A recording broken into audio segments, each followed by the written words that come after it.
Hello everyone, welcome to your very own favourite education channel dear school. और आज हम class 10th chemistry का chapter number 2 acid bases and salts की शुरुआत करने वाले हैं। तो ये बहुत इंटरेस्टिंग चैप्टर है, आपको ये आगे भी काम आने वाला है, तो बड़े ध्यान से समझेंगे सभी स्टूडेंट।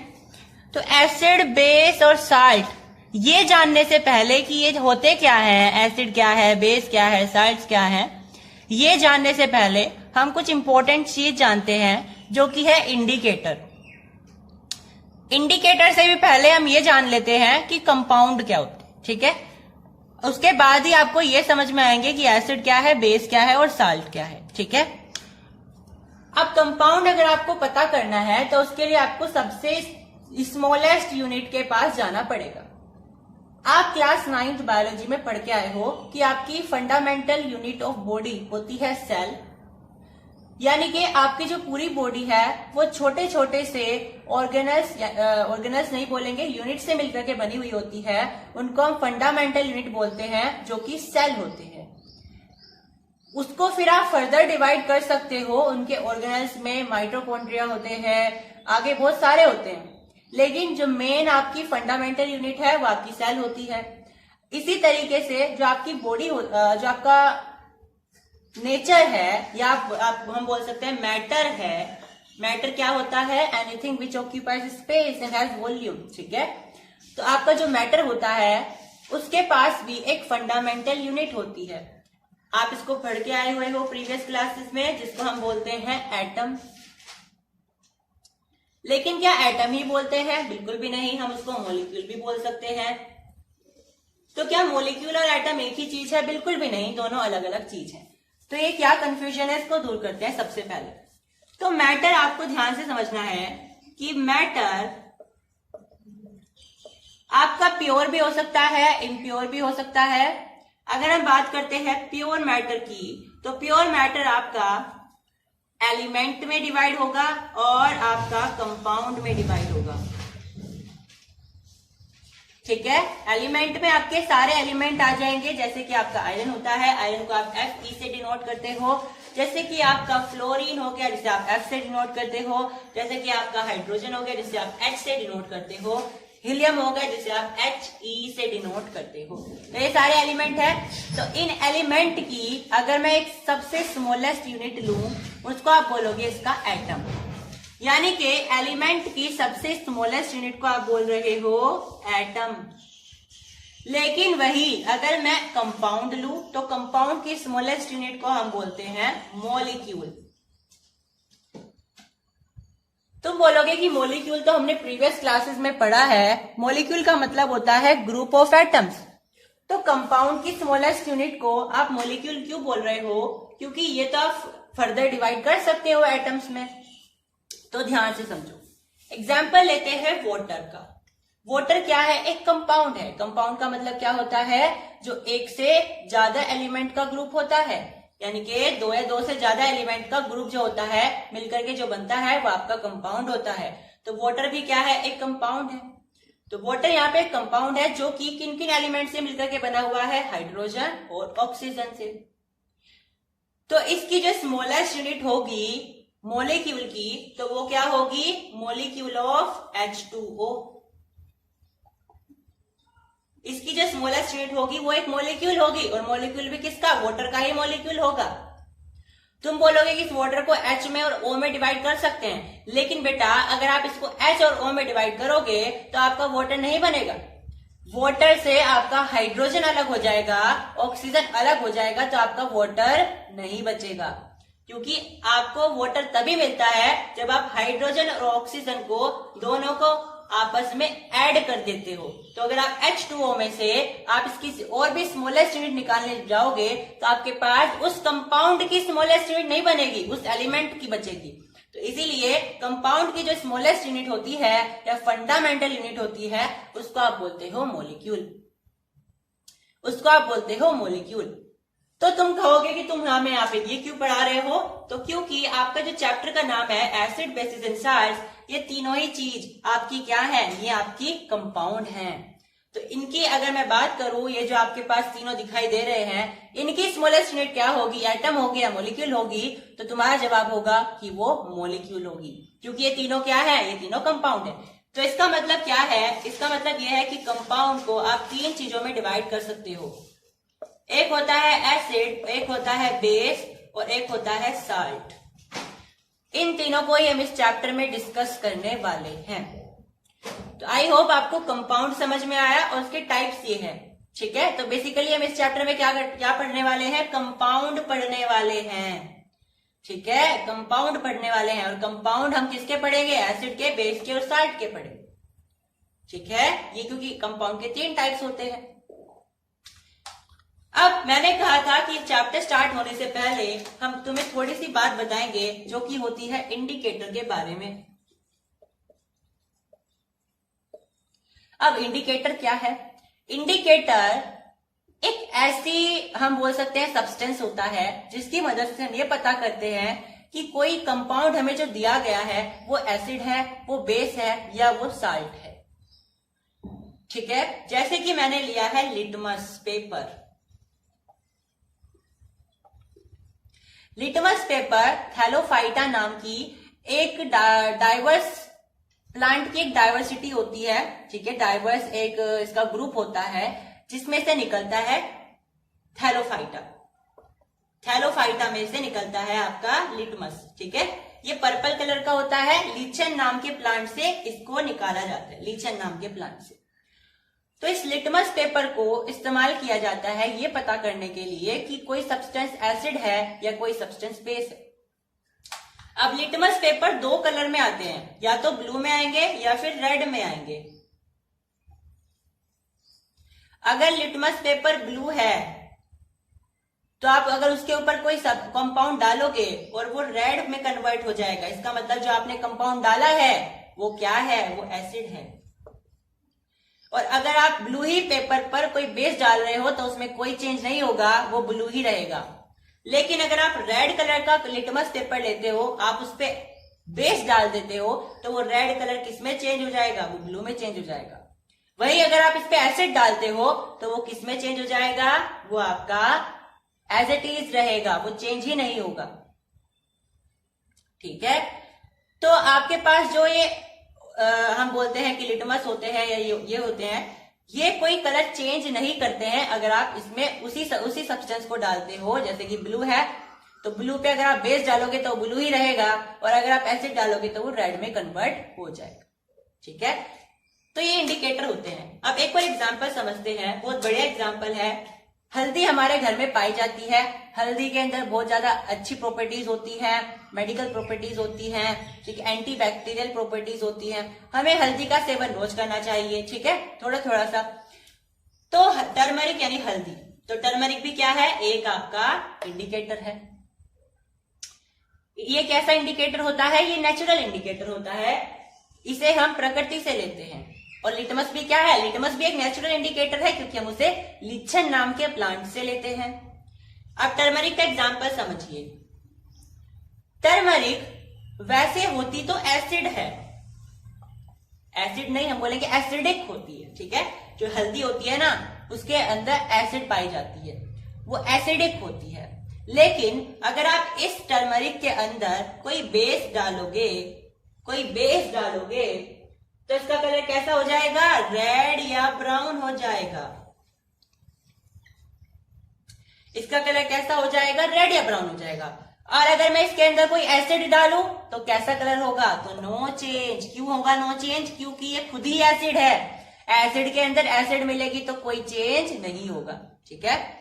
और अगर वाटर डालते हो जो कि न्यूट्रल होता है, यानी कि वो ना तो एसिड है ना बेस है, वाटर तो न्यूट्रल होता है, तो भी कोई चेंज नहीं होगा।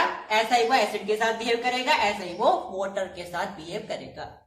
तो आई होप आपको इंडिकेटर का कॉन्सेप्ट समझ में आया है। अब अलग अलग इंडिकेटर का इस्तेमाल हम करते हैं। एक होता है आपका नेचुरल इंडिकेटर जो मैंने अभी बताया, एक होता है आपका सिंथेटिक इंडिकेटर या मैनमेड इंडिकेटर जिसे हम इंसान लोग बनाते हैं, और एक होता है ओल्फैक्टरी इंडिकेटर। ओल्फैक्टरी का मतलब होता है स्मेलिंग, ठीक है, जिसे आप सूंघ करके पता करते हो या फिर स्मेल से कनेक्टेड होता है, वो होता है आपके ओल्फैक्टरी इंडिकेटर। तो अगर मैं नेचुरल इंडिकेटर की बात करूं तो सबसे पहला एग्जांपल आपके पास आता है टर्मरिक का, जो कि एसिड मीडियम में कोई चेंज नहीं करता है और बेस मीडियम में वो रेड या ब्राउन हो जाता है।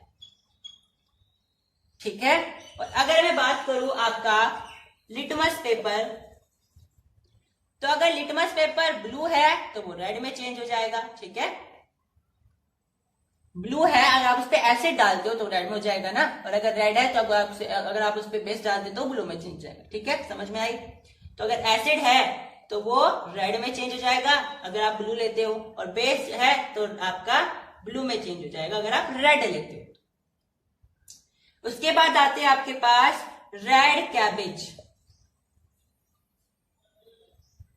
रेड कैबेज, अब रेड कैबेज का देखिए ध्यान से, आपके पास होता है रेड, एसिड में रेड रहता है और आपके पास बेस में चला जाता है ब्लू।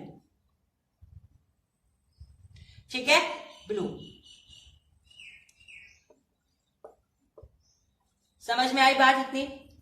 आगे देख रहे हैं हम सिंथेटिक इंडिकेटर। उससे पहले एक और इंडिकेटर आपके, एक होती है आपके पास, देखो ये जो रेड कैबेज है इसकी अगर मैं ट्रिक बताऊं तो इसकी होती है बैन ग्रुप।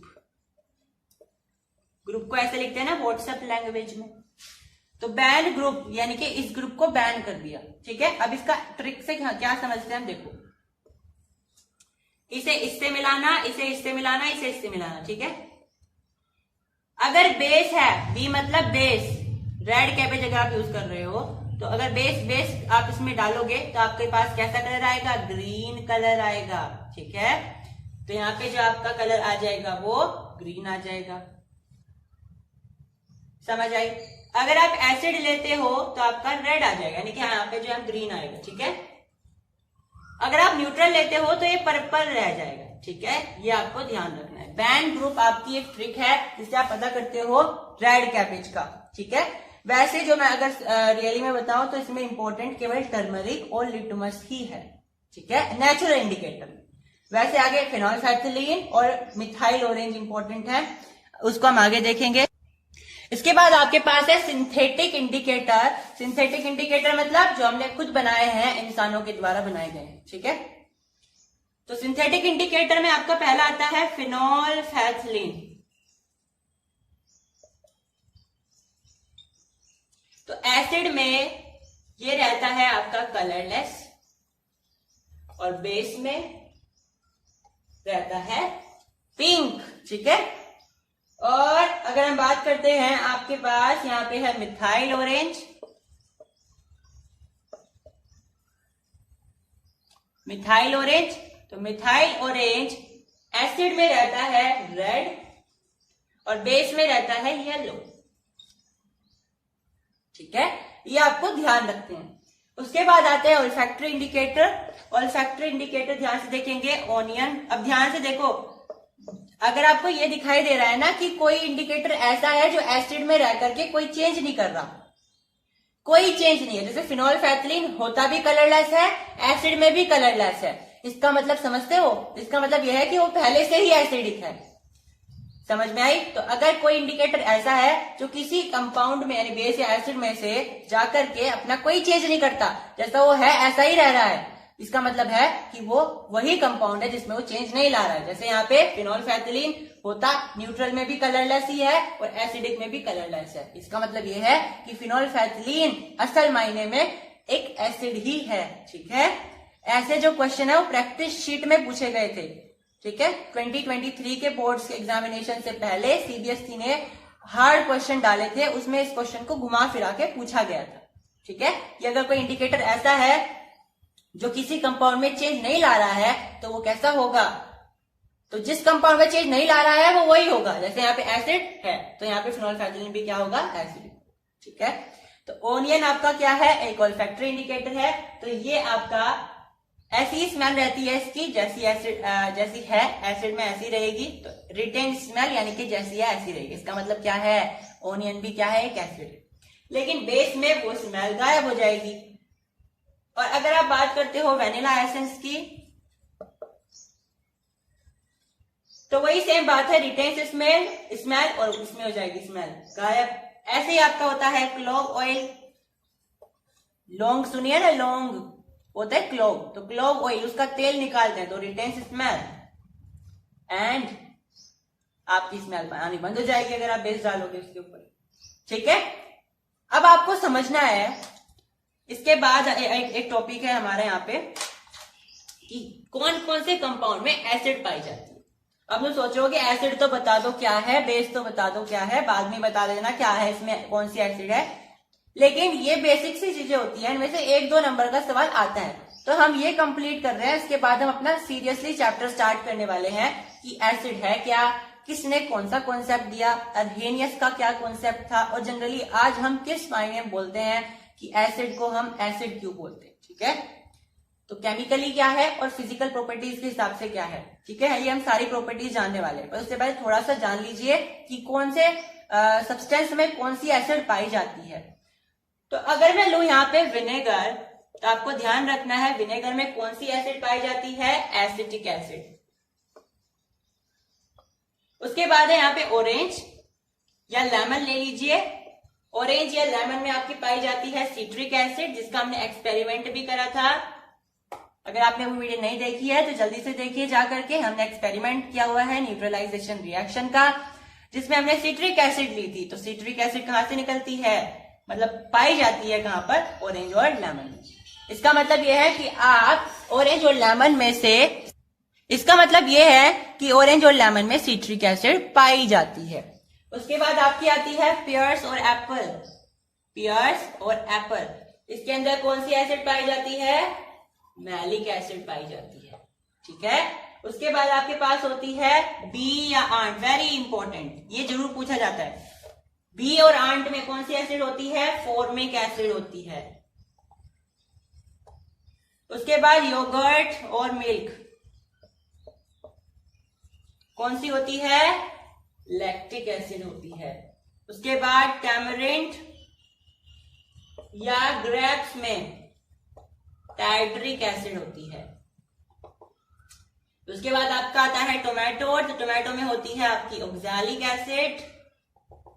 और उसके बाद आपके पास आता है यूरिन, जो आपका यूरिन होता है उसमें पाई जाती है यूरिक एसिड।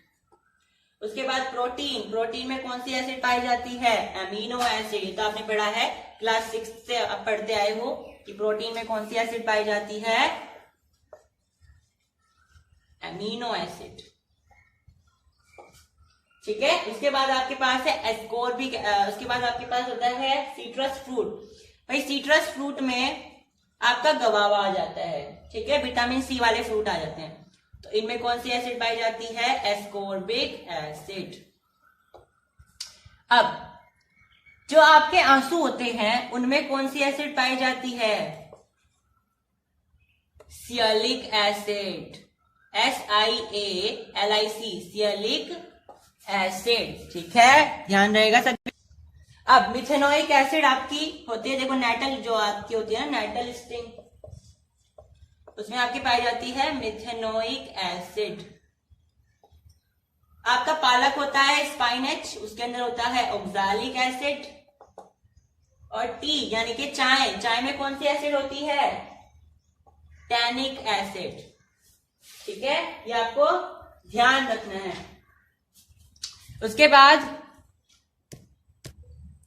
उसके बाद एक और चीज है जो कि है कि सबसे ज्यादा स्ट्रोंगेस्ट एसिड कौन सी होती है।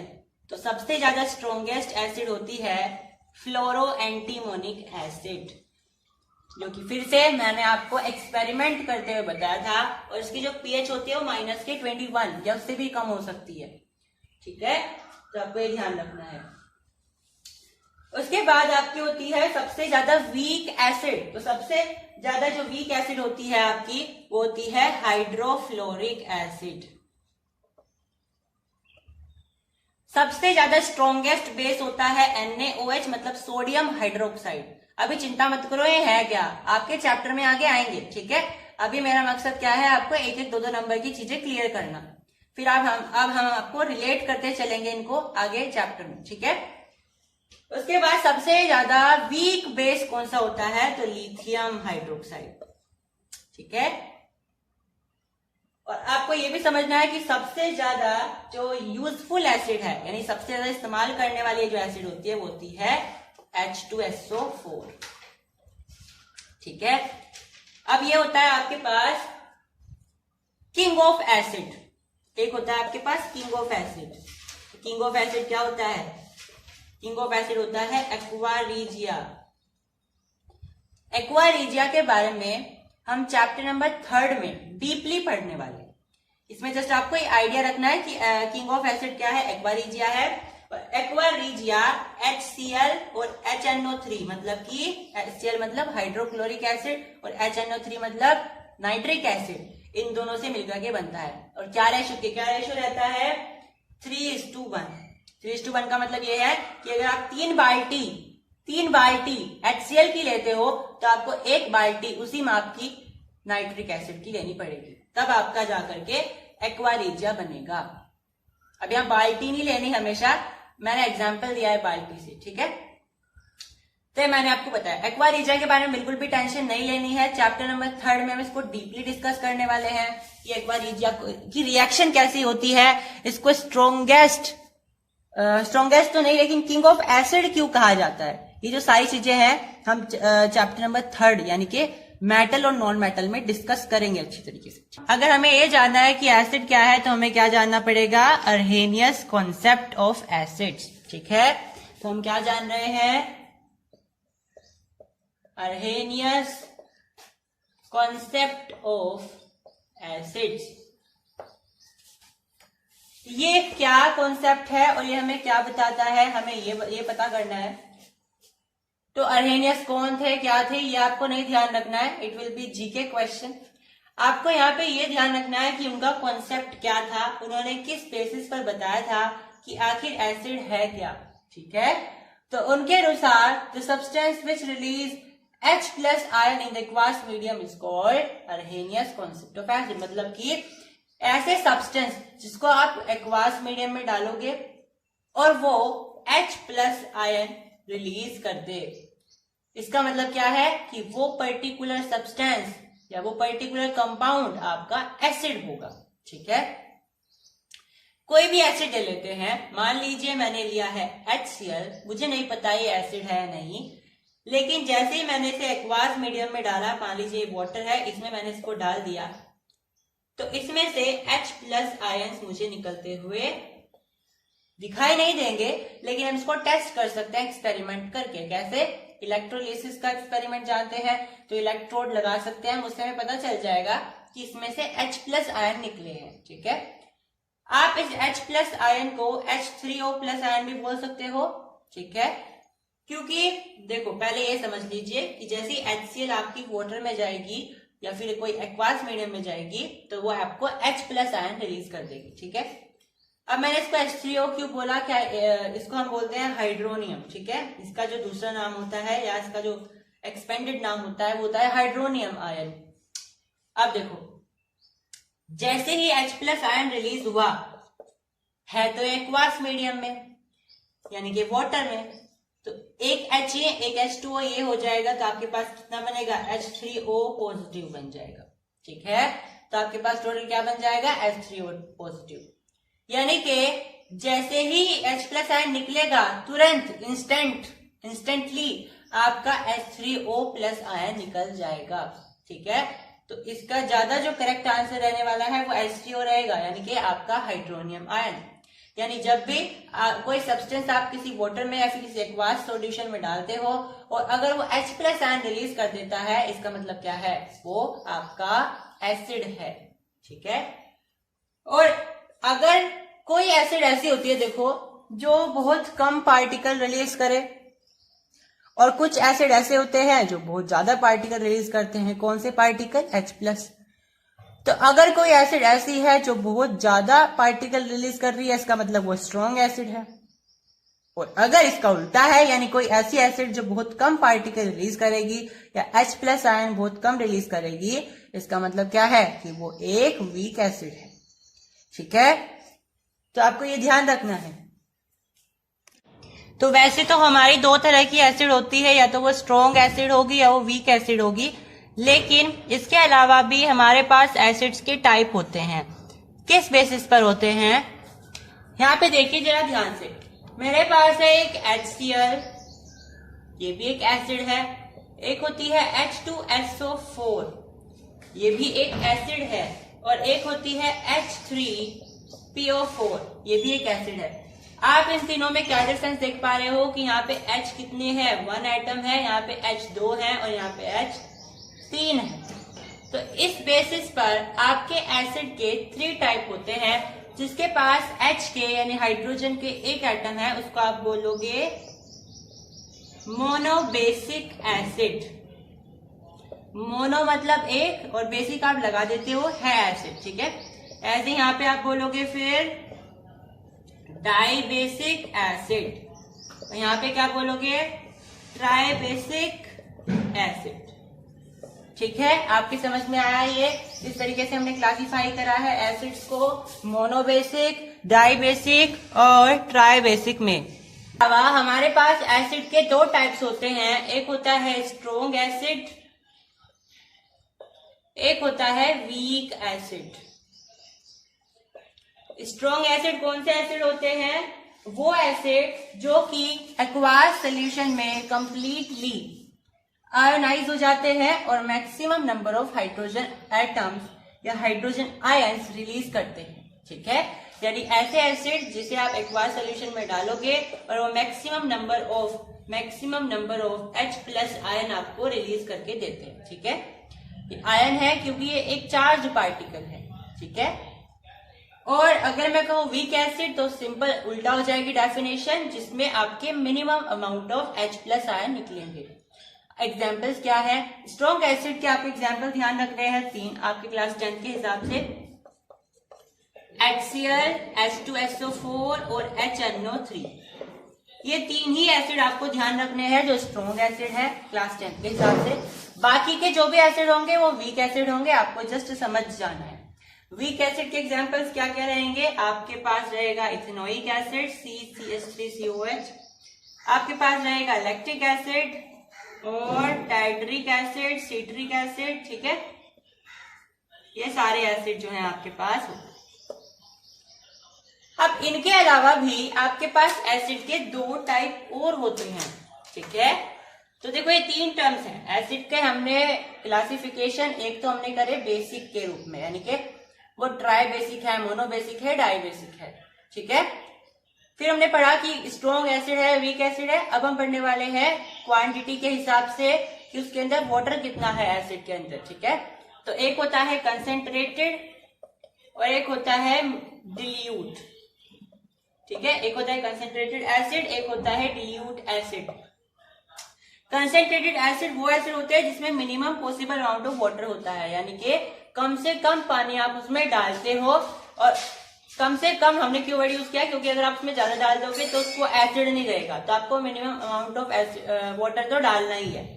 फिर डिल्यूट एसिड मतलब जिसमें कम से कम, तो ज्यादा से ज्यादा आप इसमें पानी डाल सकते हो, ठीक है। भाई कंसेंट्रेटेड में आप कम से कम पानी डालोगे ताकि वो कंसेंट्रेटेड रहे, और डिल्यूट में आप ज्यादा से ज्यादा पानी डालोगे, लेकिन ये मत भूल जाना कि वो एसिड ही ना रहे, ठीक है। इतना भी पानी मत मिला देना कि वो एसिड ही ना बचे। तो आपके पास कंसेंट्रेटेड एसिड और वीक एसिड होते हैं, ठीक है। इसके बाद हम प्रॉपर्टीज पढ़ने वाले हैं एसिड की, और उससे पहले आपको कुछ बातें ध्यान रखनी है। जैसे कि जो आपका मेटल होता है वो डिल्यूट एसिड में मिलकर के आपको साल्ट और हाइड्रोजन गैस प्रोवाइड कराता है। ये आपको ध्यान रखना है। जो आपने डिल्यूट एसिड पढ़ी अभी कि मेटल जो डिल्यूट एसिड के साथ मिलकर के हमें साल्ट और हाइड्रोजन गैस देता है। हाइड्रोजन गैस का टेस्ट क्या होता है हमने चैप्टर नंबर 1 में भी पढ़ लिया है, इस चैप्टर में भी हम पढ़ने वाले हैं, ठीक है। उसके बाद हमारे पास है प्रॉपर्टीज। पढ़ने से पहले हमारे पास एक क्वेश्चन आता है कि हमें किसी भी एसिड को डिल्यूट करने के लिए, या फिर डिल्यूट हम बोल सकते हैं क्योंकि कंसंट्रेटेड तो नहीं, हम बोलते हैं कि किसी एसिड को डिल्यूट करने के लिए हमें एसिड में पानी डालना चाहिए या पानी के अंदर एसिड डालना चाहिए। ठीक है, ये हमारे पास सवाल आता है। तो एसिड हमें पानी में डालना चाहिए या पानी हमें एसिड में डालना चाहिए? पानी मतलब वाटर। ठीक है, तो क्योंकि एसिड जो है बहुत ज्यादा रिएक्टिव होती है, ठीक है, एसिड क्या होती है? बहुत ज्यादा रिएक्टिव होती है। तो अगर आप इसे डायरेक्टली वाटर में डाल दोगे तो बहुत बड़ा एक्सप्लोजन हो सकता है। ठीक है, तो इसलिए हमें क्या करना चाहिए? So we add acid to water instead of water to acid, यानी हमें इतनी सारी एसिड है, उसके अंदर आप डायरेक्ट वाटर डालोगे तो बहुत ज्यादा एक्सप्लोजन होगा। इसलिए हम क्या करते हैं, हम लेते हैं हमारे पास एसिड और उसके अंदर हम जो है ड्रॉप बाय ड्रॉप वाटर डालते हैं, ऐसे drop by drop, drop by drop. ठीक है, एसिड लेने के बाद हम उसमें फिर वाटर डालते हैं, वो भी ड्रॉप बाय ड्रॉप। ऐसा नहीं है हमें बहुत सारा आपको मग भर के उसमें डाल देना है, नहीं, ऐसा नहीं करना है। हमें ड्रॉप बाय ड्रॉप उसमें पानी डालना है, वाटर डालना है। ठीक है, तो हमें ध्यान रखना है। उसके बाद हमारे पास आता है प्रॉपर्टीज ऑफ एसिड। एसिड के क्या क्या प्रॉपर्टीज होती हैं वो हमें यहाँ पे पढ़नी है। तो पहली प्रॉपर्टी क्या है एसिड की? पहली प्रॉपर्टी है इसका क्या होता है? सोर टेस्ट होता है। यानी कि ये अगर आप इसको टेस्ट करोगे तो ये आपको खट्टी लगेगी। आपको नहीं करना है हालांकि, क्योंकि कुछ स्ट्रॉन्ग एसिड भी होती है। ठीक है, तो जनरली जो आपकी एसिड होती है वो आपकी सोर टेस्ट की होती है, मतलब कि खट्टी होती है। और ये क्या करती है, अगर आप इनको ब्लू लिटमस पर डालते हो तो उसको ये रेड कलर में चेंज कर देती है। ठीक है, थर्ड प्रॉपर्टी है कि ये इलेक्ट्रिसिटी कंडक्ट कर सकती है, मतलब कि ये क्या है, ये गुड कंडक्टर है इलेक्ट्रिसिटी का, इलेक्ट्रिसिटी कंडक्टर, यानी कि इलेक्ट्रिसिटी को कंडक्ट कर सकती है। अगर आप कोई ऐसा सर्किट बनाते हो, जैसे आपके पास ये एसिड रखी हुई है, फिर आपने इसमें से तार निकाल के ऐसे यहां से लिया, जैसे भी आपने सर्किट के अंदर मतलब इसे इन्वॉल्व कर लिया, तो सर्किट आपका कंप्लीट हो जाएगा। ठीक है, एसिड डालने से। उसके बाद आपकी प्रॉपर्टी आती है fourth property, that is metal acid react with metal to form hydrogen gas.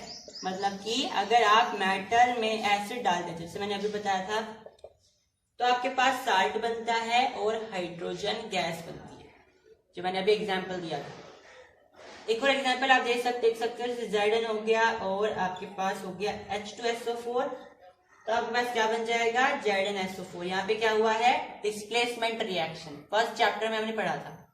उसके बाद यहाँ पे आपके पास बनेगा हाइड्रोजन गैस, क्योंकि ये इसके साथ इन्वॉल्व हो गया, आपके पास क्या बच गया?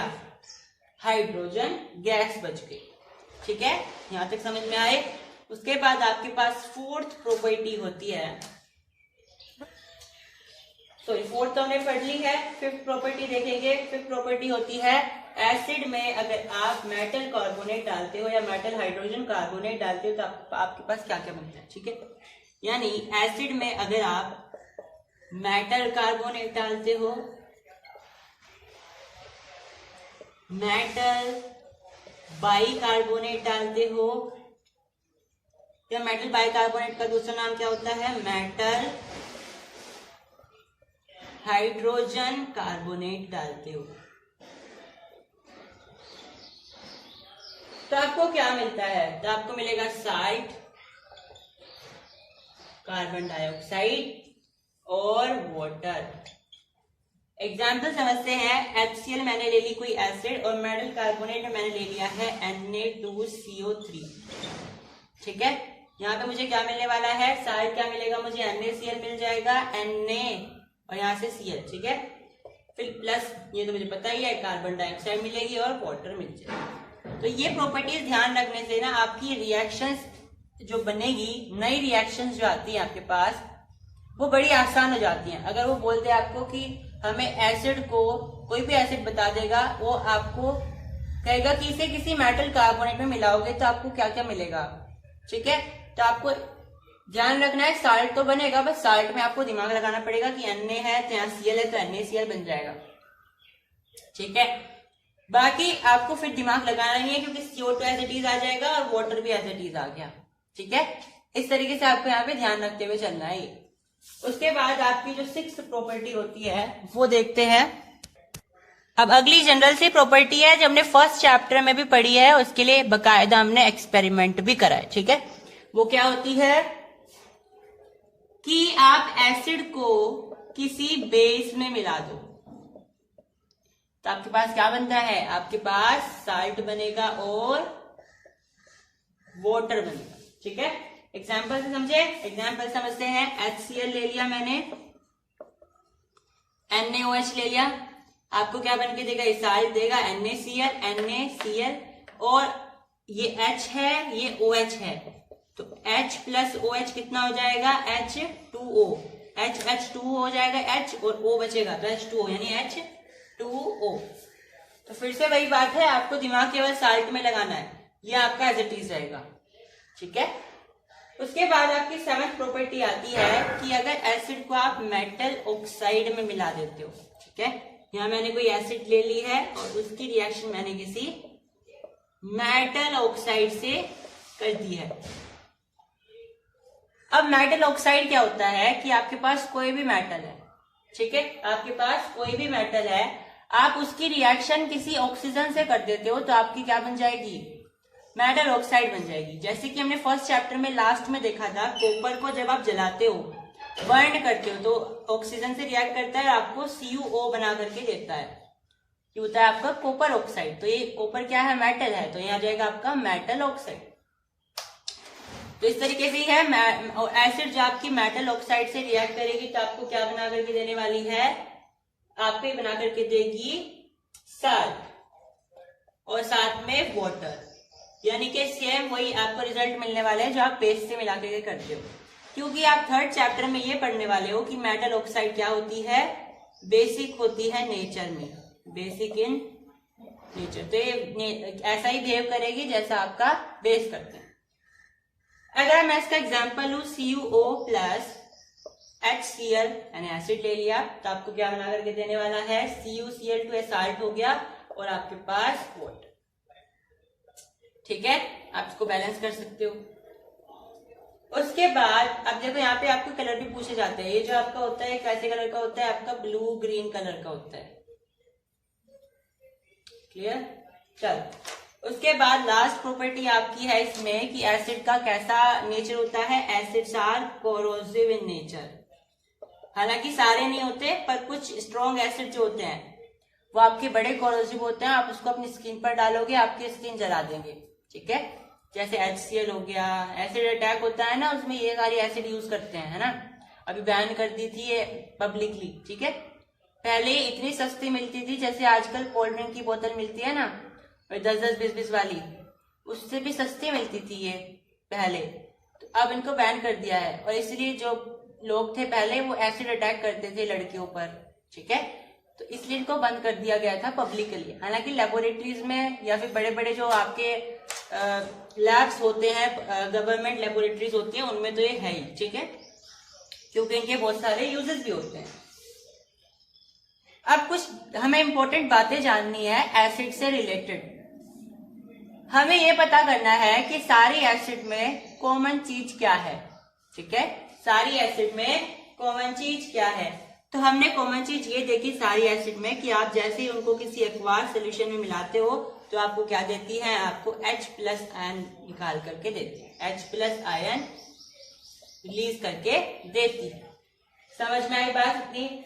उसके बाद कुछ इंपॉर्टेंट बात ये है, आपके पास होता है CaOH whole twice plus carbon dioxide, ये होता है कैल्शियम हाइड्रोक्साइड जो कि बेस होता है, और ये होता है आपके पास कार्बन डाइऑक्साइड, ये आपको बना करके देता है कैल्शियम कार्बोनेट और आपको बना करके देता है वाटर, ठीक है। ये देखो ये जो है आपका कैल्शियम हाइड्रोक्साइड, इसको आप बोलते हो लाइम वाटर। लाइम वाटर में आप कार्बन डाइऑक्साइड मिलाओगे तो मैंने फर्स्ट चैप्टर में बताया था आपको, एक मिल्की कलर का प्रेसिपिटेट मिलता है, व्हाइट प्रेसिपिटेट मिलता है। तो ये वही है, मिल्की इन कलर। तो अब मुझे इसे पकड़ना है, CaCO3 को ही पकड़ना है, और CaCO3 की हमने रिएक्शन करा दी फिर से कार्बन डाइऑक्साइड के साथ। मतलब ये मैंने दोनों सामान ले लिए, इसमें फिर कार्बन डाइऑक्साइड और मिला दी, तो अब ये कलरलेस हो जाएगा। यानी कि अब आपके पास क्या बनेगा यहाँ पे, कैल्शियम बाइकार्बोनेट। ठीक है। अब मेन बात क्या है कि अगर आप किसी लाइम वाटर में कार्बन डाइऑक्साइड मिलाते हो तो शुरू में तो वो मिल्की होगी, लेकिन धीरे धीरे वो कलरलेस हो जाएगी। क्यों हुई वो कलरलेस? क्योंकि फिर उसके बाद उसमें क्या बन गया, सब्सटेंस ये बन गया, जो कि आपका सोल्यूबल होता है वाटर में। तो इसमें कोई मिल्की कलर नहीं आएगा, कोई प्रेसिपिटेट नहीं बनने वाला है। ठीक है। तो अगर आप लाइम वाटर में कार्बन डाइऑक्साइड डालते हैं तो शुरू में तो मिल्की हो जाएगा कलर में, दूधिया हो जाएगा कलर में, लेकिन धीरे धीरे उसका कलर डिसअपियर हो जाएगा। क्यों हुआ डिसअपियर? क्योंकि उसके बाद उसमें कोई नया सब्सटेंस बन गया है, जो कि है कैल्शियम बाइकार्बोनेट। ठीक है। अब आप सबने एसिड रेन का नाम सुना होगा, एसिड रेन का, और 8th क्लास में आपके पास एक टॉपिक था अच्छा खासा, उसमें बताया जाता था एसिड रेन। तो एसिड रेन होता क्या है? अगर मैं एग्जांपल पूछूं कि भारत में कौन सा जो है नष्ट हो गया है मोन्यूमेंट, तो आप कहोगे बेझिझक ताजमहल। ठीक है। और सही भी है, ताजमहल ही इसका आंसर रहेगा। तो कुछ एसिड्स होते हैं, एसिड की वजह से जब बारिश होती है, मतलब कि देखो ध्यान से समझेंगे अभी इसको, आपके पास कुछ गैसेस होती है, जैसे कि ये होगी CO2 हो गए, और आपके पास होगी SO3 हो गए, और आपके पास होती है NO3 हो गई। ये एसिडिक होती है नेचर में, ये जितनी भी गैसेस है ना, ये एसिडिक होती है नेचर में। आप 3rd चैप्टर में पढ़ने वाले हो कि जितने भी नॉन मेटल ऑक्साइड हैं वो सारे एसिडिक होते हैं। जैसा कि मैंने अभी बताया था कि मेटल ऑक्साइड आपके बेसिक होते हैं, उसी तरीके से नॉन मेटल ऑक्साइड आपके एसिडिक होते हैं। हालांकि न्यूट्रल भी होते हैं, जैसे कि H2O, H क्या है? Non metal. H2O क्या है? नॉन मेटल ऑक्साइड है, लेकिन ये न्यूट्रल है। लेकिन ये एसिडिक भी होते हैं, जैसे आपके पास ये 3 एग्जाम्पल है, ये एसिडिक है। तो नॉन मेटल ऑक्साइड आपके पास एसिडिक है। तो जब ये हमारे यहाँ से निकलते थे, कार्बन डाइऑक्साइड हो गया, और ये जो सारे हैं ये व्हीकल्स वगैरह से निकलते हैं, ये एयर में चले जाते हैं, हमारे क्लाउड्स में चले जाते हैं, और जब बारिश होती है तो उनके साथ ही हमारे पृथ्वी पर वापस से गिरते हैं। ठीक है। और जितने भी हमारे पास मोन्यूमेंट्स होते हैं, जैसे कि ताजमहल का एग्जांपल ले लीजिए, वो सारे क्या होते जा रहे हैं? पेल होते जा रहे हैं। पेल इन कलर मतलब कि पीले पड़ते जा रहे हैं वो। तो इससे क्या हो रहा है, हमारे यहाँ पे इसका बहुत ज्यादा नुकसान हो रहा है, और वो कोरोड भी होते जा रहे हैं। ठीक है। तो इन्हीं की वजह से हमारे पास आपके पास क्या होती है? एसिड रेन होती है। ये 3 गैसेस होते हैं जिनकी वजह से आपके पास एसिड रेन होती है। जैसे कि अगर मैं एग्जांपल दूं कि H2O यानी पानी में मिलेगी CO2। क्यों मिल रही है पानी में? क्योंकि बारिश तो होगी, तो बारिश में आपकी जो CO2 है वो यहाँ से गई। भाई देखो CO2, ये आपका कोई व्हीकल चल रहा था, जो आपका व्हीकल चल रहा था कोई, तो आपके पास 3 गैसेस मैंने बताई। एक बताई मैंने आपके पास CO2 बताई, फिर एक बताई मैंने आपके पास SO3, और एक बताई NO2। अब मैंने इनकी रिएक्शन वाटर से करवाई है। तुम पूछोगे वाटर से क्यों करवाई? क्योंकि देखो ये आपके पास कोई व्हीकल चल रहा है, एग्जाम्पल ले लीजिए। ठीक है। इससे धुआं निकला, और ये कहाँ जाएगा? ये बादलों में जाएगा, और बादलों में पहले से ही वाटर वेपर्स हैं, यानी पानी मौजूद है, बरसने को बिल्कुल तैयार है। तो ये गैसेस गई पानी के साथ मिल गई, यानी कि पानी के साथ रिएक्शन करेगी नहीं करेगी? बताओ। तो पानी के साथ रिएक्ट करके ये कुछ कंपाउंड बनाएंगी। क्या होंगे वो कंपाउंड? देखो ध्यान से देखेंगे। ये बनाएगी H2CO3 जो कि होती है कार्बोनिक एसिड। ये बनाएगी H2SO4 जो कि होती है सल्फ्यूरिक एसिड, और HNO3 जो कि होती है नाइट्रिक एसिड। ठीक है। तो ये 3 कंपाउंड बनाएंगे, और जब ये किसी भी सरफेस पर गिरते हैं, ये दोनों खासकर, ये नहीं ज्यादा हार्म करती, ये दोनों, ये उसको कोरोड कर देती है, क्योंकि ये कैसी एसिड है? ये आपकी स्ट्रोंग एसिड होती है। ठीक है। और ताजमहल इसलिए पीला होता जा रहा है क्योंकि वो करोड़ होता जा रहा है, इनकी वजह से होता जा रहा है, ठीक है। और क्योंकि वहां पे आसपास बहुत ज्यादा फैक्ट्री थी पहले, तो डायरेक्ट ये सारे कंपाउंड उसके ऊपर बन बन के गिरते थे। समझ में आई बात इतनी? तो इस तरीके से आपको ध्यान रखना है, एसिड रेन का ये पूरा कंसेप्ट है आपके पास, ये आपको समझते हुए चलना है। Clear everyone? यहाँ पे आपका एसिड का जो पूरा कंसेप्ट है वो खत्म हो गया है, लेकिन एक टॉपिक और है जो कि ये भी कवर कर लेते हैं। उसके बाद नेक्स्ट वीडियो में हम आपके साथ बेस डिस्कस करने वाले, ठीक है। एक एक्सपेरिमेंट है आपके पास, वो डिस्कस कर लेते हैं। देखो, हमने ये कहा था कि एसिड जो है वो इलेक्ट्रिसिटी को कंडक्ट करती है, यानी कि एसिड क्या है, गुड कंडक्टर ऑफ इलेक्ट्रिसिटी है। तो अगर मैं ग्लूकोज से ग्लूकोज को एक सर्किट का हिस्सा बनाऊं तो उससे क्या उससे फ्लो नहीं होता है कोई भी करंट, ठीक है, लेकिन HCl से हो जाता है।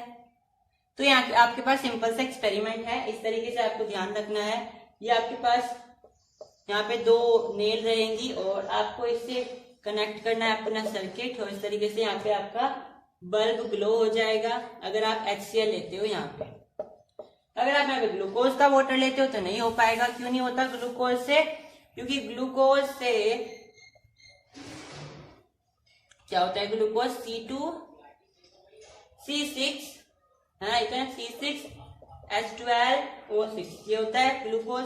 क्योंकि ग्लूकोज से कोई भी आपके पास H+ आयन रिलीज नहीं होते हैं। जब आप उसमें क्या करते हो, उसमें आप जब वाटर मिलाते हो उसका सर्किट बनाते हो, ठीक है।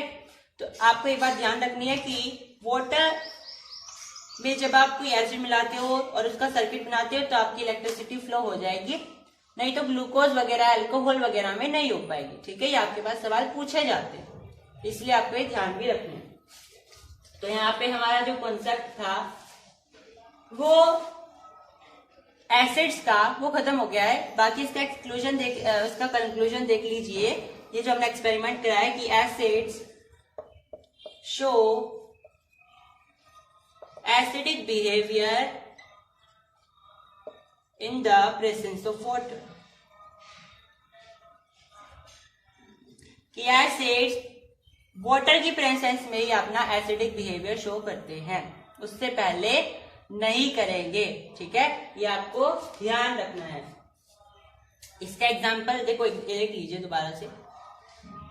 यहाँ पे मैंने लिया है टेस्ट ट्यूब और यहाँ पे मैंने इसका ले लिया है कोर्क। ये क्या है, कोर्क है, एक तरह से ढक्कन सा होता है जो कि लकड़ी का होता है। ये कोर्क नाम की लकड़ी होती है उससे, ठीक है। यहाँ पे एक पाइप लगा हुआ है। यहाँ पे मैंने लिखा हुआ है H2SO4 और ये H2SO4 नाम की गैस गई और मैंने यहाँ पे रखा है ड्राई लिटमस पेपर। कैसा, blue, dry blue litmus paper. ये ड्राई है और यहाँ से गैस जा रही है H2SO4 की, कोई प्रभाव नहीं पड़ेगा इस पे। हालांकि ये ब्लू है, ये रेड नहीं होगा। हम जानते हैं कि जब भी आप किसी एसिड पर, किसी भी ब्लू लिटमस पेपर पर आप एसिड डालते हो तो वो रेड हो जाता है, लेकिन यहाँ पे ऐसा कुछ नहीं होगा। लेकिन वही अगर आप इसे मॉइस्ट ले लेते हो, यानी कि गीला ले लेते हो, तो यहाँ आपका कलर चेंज हो जाएगा। तो इसका कंक्लूजन ये निकलता है कि एसिड जो है आपकी जब मॉइस्ट स्टेट में होती है, यानी कि जब वो वाटर स्टेट में होती है, यानी आप उसमें वाटर मिलाओगे, वाटर की प्रेजेंस में ही वो अपना एसिडिक बिहेवियर शो करती है। क्योंकि एसिड जो है वो वाटर के साथ मिलकर के H+ आयन रिलीज करती है, ठीक है। एसिड वाटर के साथ मिलकर के H+ आयन रिलीज करती है और इस H+ आयन को आप क्या बोल सकते हो, H3O+ आयन भी बोल सकते हो, हाइड्रोनियम आयन भी बोल सकते हो। ये हमने चैप्टर की स्टार्टिंग में डिस्कस करा था, ठीक है। ये कि वो सारे कंपाउंड जो कि H+ या H3O+ आयन रिलीज करते हैं किसी एक्वायर्ड सॉल्यूशन में जाने के बाद, वो होते हैं एसिड्स। इसी तरीके से अर्हेनियस जी ने क्या कहा है कि अगर कोई कंपाउंड ऐसा है जो कि OH- कंपाउंड रिलीज करता है तो हम उसे क्या बोल देंगे, बेस बोल देंगे। कब रिलीज करता है, जब हम उसे एक्वायर्ड सॉल्यूशन में डाल देते हैं, ठीक है। यानी कोई ऐसा कंपाउंड अगर आप उसे किसी एक्वायर्ड सॉल्यूशन में डाल देते हो तो वो OH- का साइन रिलीज करेगा। इसको हम बोलते हैं हाइड्रोक्साइड का आयन, ठीक है, हाइड्रोक्साइल का आयन, ठीक है, ध्यान रहेगा सभी को। तो बेस की पहचान होती है कि इसके साथ OH माइनस जुड़ा हुआ होता है।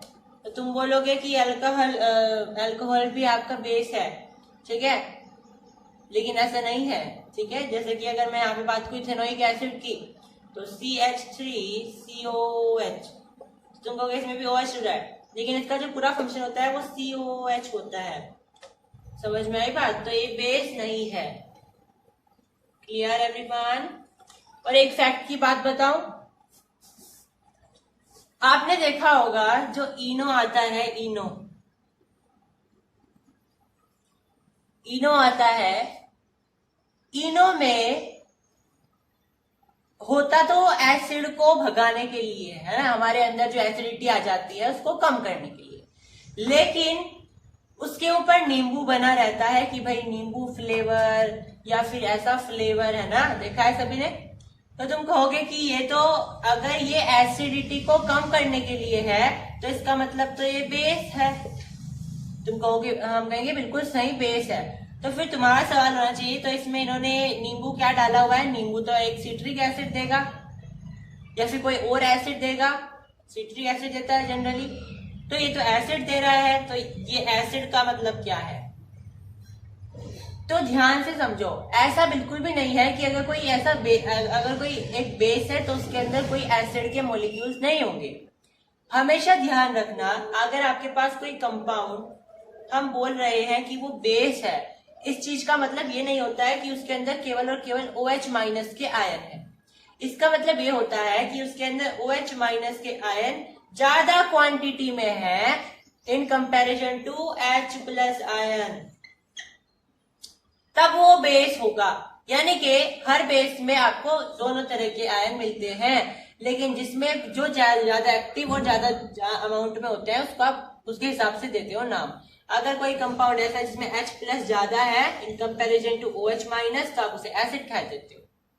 ध्यान रहेगी बात इतनी, तो ये आपको पूरा कंसेप्ट समझते हुए चलना है। अब अरेनियस जी ने तो कह दिया कि भाई OH माइनस रिलीज करेंगे तो हम उसको बेस कहेंगे, लेकिन जनरली बेसिस होते क्या है? तो substances which produce hydroxide ion in water in aqueous solution, वही बात है जो हाइड्रोक्साइड या हाइड्रोक्साइड भी बोल सकते हो और हाइड्रोक्साइड भी बोल सकते हो, जो ये दोनों तरह के आयन रिलीज करे एक्वस सॉल्यूशन, ठीक है। इसके एग्जाम्पल हो सकते हैं बेस के NaOH, KOH और आपके पास CaOH यानी कि कैल्शियम हाइड्रोक्साइड और MgOH का होल ट्वाइस, ठीक है। ये होल ट्वाइस कैसे आ रहे हैं सभी को पता है। देखो, कैल्शियम की वैलेंसी कितनी होती है? 2 होती है, OH की वैलेंसी होती है -1, तो ये आपस में क्या हो जाएंगे? ऐसे क्रिस क्रॉस हो जाएंगे, तो आपके पास CaOH का होल ट्वाइस बनेगा। समझ में आई बात सभी के इतनी? अब आपके कुछ याद आया कि हमने देखा था एसिड वाली क्लास में कि अगर हमारे पास कोई एसिड था HCl, तो हम उसको क्या बोलते थे? Monobasic acid. और अगर मेरे पास H2SO4 था तो डाई बेसिक एसिड। और अगर मेरे पास कोई 3 वाला हुआ करता था जैसे H3PO4 है तो उसको हम बोलते थे ट्राई बेसिक। ऐसे ही अगर आपको बेस में मिलते हैं, जैसे बेस का एग्जांपल ले लेते हैं NaOH, तो एक ही है यहाँ पे OH, तो ये आपका कौन सा हो जाएगा? Mono acidic base. समझ में आया? एसिडिक पहले आ जाएगा, बेस बाद में आ जाएगा। ऐसे CaOH का होल ट्वाइस, तो डाई एसिडिक बेस। समझ में आया? इसी तरीके से अगर आपको कोई कंपाउंड दिया जाता है इसमें 3 है तो आप उसको बोलोगे ट्राई एसिडिक बेस। आपको आ सकता है क्वेश्चन क्लासिफाई करने के लिए कि इसमें डाई बेसिक कौन है, ठीक है, डाई एसिडिक कौन है, ट्राई एसिडिक कौन है, या आपके पास मोनो एसिडिक कौन है। तो ये आपको ध्यान रखते हुए चलना है। तो एक क्लासिफिकेशन तो ये हो गया, एक होता है स्ट्रॉन्ग एसिड, एक होता है वीक एसिड। तो स्ट्रॉन्ग एसिड तो हमने डिस्कस कर लिया था, स्ट्रॉन्ग बेस और वीक बेस, ठीक है। तो स्ट्रॉन्ग बेस क्या होता है? जो कि एक्वास सोल्यूशन में जाने के बाद maximum amount of OH minus ion release करे। यानी कि मेरे पास ये कोई एक्वा सोल्यूशन का कोई जार है जिसमें मैंने बेस डाल दिया भर के और उसमें से maximum amount of OH minus release हुए। अब वो बाहर हवा में रिलीज नहीं होंगे, यहीं पे रिलीज होंगे, मैंने आपको दिखाया है, ठीक है।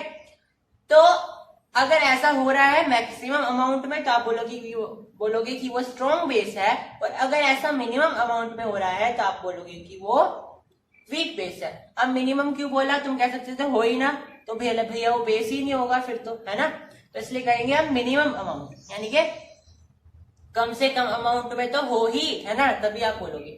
अब इनके एग्जाम्पल क्या है, स्ट्रॉन्ग बेस के एग्जाम्पल क्या है, आपको आते हैं क्लासिफिकेशन करने के लिए। तो जैसे मैंने एसिड में बताए थे 3 नाम, आपको बस वही ध्यान रखना है स्ट्रॉन्ग के लिए, बाकी सारे वीक आ जाएंगे।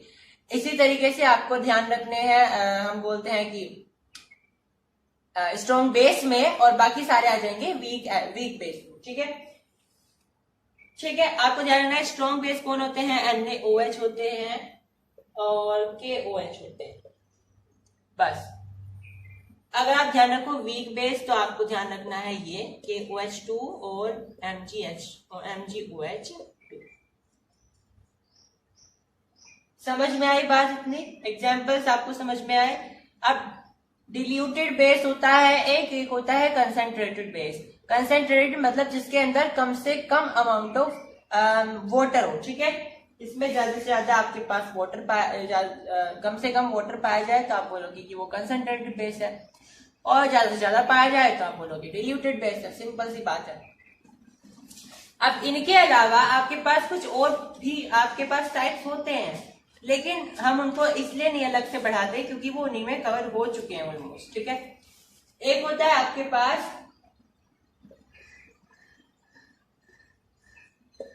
मिनरल एसिड या मिनरल बेस, और एक होता है ऑर्गेनिक।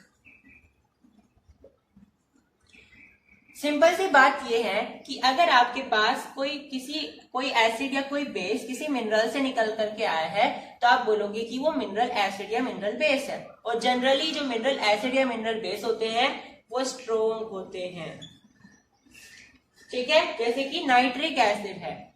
अगर आपके पास कोई ऑर्गेनिक एसिड जनरली वीक होती है, ऑर्गेनिक तो सभी को पता है, जो कि हमारे हाइड्रोजन कार्बन इन सबसे मिली होती है, यानी कि कार्बन का बेसिकली कंपाउंड होते हैं ऑर्गेनिक कंपाउंड।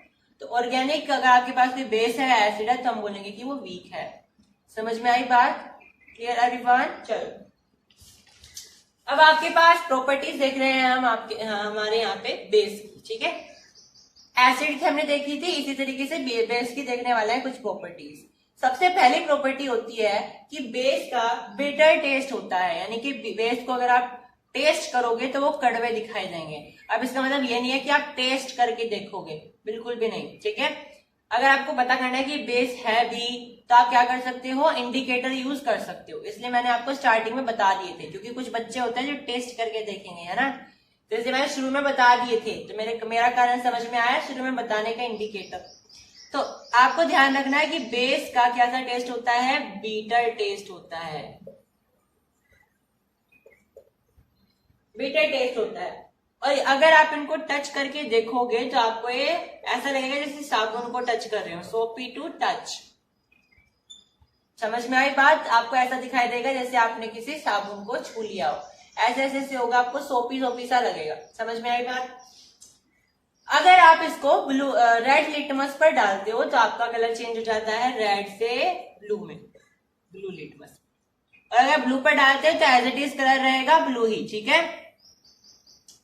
और आपको ध्यान रखना है कि बेसिस भी जो होते हैं कंडक्ट करते हैं इलेक्ट्रिसिटी, कंडक्ट इलेक्ट्रिसिटी। समझ में आई बात, ये इंपॉर्टेंट है बहुत, ठीक है। तो बेसिस जो है या एसिड जो होते हैं वो आपके इलेक्ट्रोलाइट्स होते हैं। इलेक्ट्रोलाइट्स का मतलब होता है ऐसे कंपाउंड जो कि इलेक्ट्रिसिटी को कंडक्ट करते हैं। तो ये बेसिस भी और एसिड भी क्या है, इलेक्ट्रोलाइट्स होते हैं। अब बेस जो है वो मेटल के साथ रिएक्ट करता है और हाइड्रोजन गैस बनाता है। यानी जिस तरीके से एसिड मेटल के साथ रिएक्ट करके हाइड्रोजन गैस बना रहे थे, इसी तरीके से आपके पास जो बेस होते हैं वो भी मेटल के साथ रिएक्ट करके हाइड्रोजन गैस बनाते हैं। इसका एग्जाम्पल क्या है, NaOH मैंने ले लिया एक बेस और फिर मैंने कोई मेटल ले लिया जिंक, ठीक है। ये क्या है, सोडियम हाइड्रोक्साइड जो कि एक बेस है, और जिंक जो कि एक मेटल है, जिंक जो कि एक मेटल है। तो ये रिएक्ट करके क्या बनाएंगे, हमें Na2ZnO2 और हाइड्रोजन गैस मिलेगी, यानी कि Na और Zn का कंपाउंड बन गया Na2Zn2 जो कि एक साल्ट होगा, और H2 आपका अलग रह जाएगा, समझ में आई, और यहाँ पे आपका अलग से निकल जाएगा, यानी NaO और Zn का आपका एक कंपाउंड ये बन गया साल्ट, ठीक है। समझ में आई बात।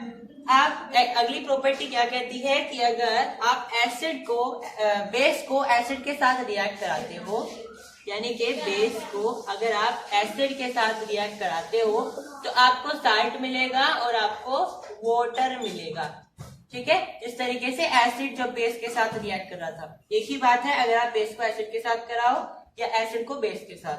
एग्जाम्पल देख लेते हैं, NaOH मैंने ले लिया और मैंने इस बार ले लिया एसिड H2SO4, तो हमें क्या मिलेगा, Na2SO4 प्लस वाटर। तो ये क्या है, बेस है, और ये क्या है, एसिड है, और ये क्या है, साल्ट है, सोडियम सल्फेट, और ये वाटर होता है। आप इसको बैलेंस कर सकते हो। आगे देखिए प्रॉपर्टी, अगर बेसिस को नॉन मेटल ऑक्साइड के साथ रिएक्ट करवाया जाए तो क्या बनेगा। अब याद करिए, मैंने आपको बताया था जो नॉन मेटल ऑक्साइड होते हैं, नॉन मेटल ऑक्साइड्स होते हैं वो कैसे होते हैं नेचर में, वो एसिडिक भी हो सकते हैं, न्यूट्रल भी हो सकते हैं, ठीक है। अब न्यूट्रल तो एक दो ही होते हैं, वाटर हो गए जैसे, लेकिन बाकी के कैसे होते हैं, एसिडिक होते हैं, CO2 हो गया, SO2 हो गया, ये सब समझ में आई। तो अगर बेस नॉन मेटल के साथ रिएक्ट कर रहा है वाटर के अलावा, नॉन मेटल ऑक्साइड के साथ रिएक्ट कर रहा है वाटर वगैरह के अलावा, तो वो क्या बनाएगा, वो फिर से साल्ट और आपके पास वाटर बनाएगा, ठीक है। जिस तरीके से वो एसिड के साथ रिएक्ट कर रहा था, क्योंकि दोनों का नेचर एसिडिक ही है, एसिड का भी और नॉन मेटल ऑक्साइड का। एग्जाम्पल देख लेते हैं, मैंने लिया है non metal oxide, this is non metal oxide, और रिएक्शन किससे कराएंगे, CaOH से, CaOH होल ट्वाइस, और हमें क्या मिलने वाला है, CaCO3 प्लस H2O, ठीक है। ये हमारे पास क्या है, बेस है, और ये मेरे पास क्या बना है, यहाँ पे साल्ट बन गया, और ये मेरे पास वाटर बन गया है, क्लियर। तो यहाँ पे हमारा जो बेस है उसकी सारी प्रॉपर्टीज फिनिश हो गई है, ठीक है। अब इसके बाद हमारे पास आता है यूजेस, ठीक है। हमने बेसिक एसिड्स के यूजेस नहीं देखे थे, तो एसिड्स के भी देख लेते हैं और साथ में बेसिस के। तो यूजेस देखिए, जो सबसे पहले बेसिस के देख लेते हैं। अब ध्यान से समझना, बेस के यूज बड़े इंपॉर्टेंट हैं। पहला यूज, सोडियम हाइड्रोक्साइड बेस यानी NaOH कैसे यूज होता है, सोप बनाने में इस्तेमाल किया जाता है, यानी कि साबुन बनाने में इस्तेमाल किया जाता है, और पेपर बनाने में इस्तेमाल किया जाता है, और सिंथेटिक फाइबर बनाने में इस्तेमाल किया जाता है। दूसरी प्रॉपर्टी, जो आपके पास मैग्नीशियम हाइड्रोक्साइड होते हैं, मैग्नीशियम हाइड्रोक्साइड होते हैं, उसका इस्तेमाल एंटी एसिड की तरह यूज किया जाता है, एंटी एसिड की तरह, यानी कि अगर आपके पेट में एसिडिटी हो गई है तो आप मैग्नीशियम हाइड्रोक्साइड ले लो, ठीक है।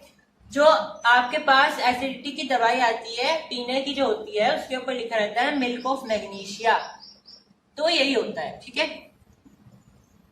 उसके बाद कैल्शियम हाइड्रोक्साइड का जो यूज होता है वो होता है ब्लीचिंग पाउडर बनाने में, ब्लीचिंग पाउडर, जो कि इस चैप्टर में हम डिटेल में रीड करने वाले हैं, ठीक है। तो आपके पास ये तीन यूजेस हैं, दिस आर इनफ, ठीक है। आपको ध्यान रखने हैं NaOH ये बनाने में, मैग्नीशियम ये, और कैल्शियम हाइड्रोक्साइड। अब आपको ये ध्यान रखना है, एक इंपॉर्टेंट यूज ये है कि जो दूधिया होता है वो क्या करता है, कुछ अमाउंट में बेसिक साल्ट आपके दूध के अंदर डाल देता है। बेसिक साल्ट आगे देखेंगे बेसिक साल्ट क्या होता है। मैंने बताया भी था कि ऐसा साल्ट जिसके अंदर जब आपने उसे बनाया है तो आपने स्ट्रॉन्ग बेस लिया है लेकिन एसिड वीक लिया, जैसे NaOH ले लो और साथ में कोई वीक एसिड ले लो, जैसे मैंने सिट्रिक एसिड ले ली,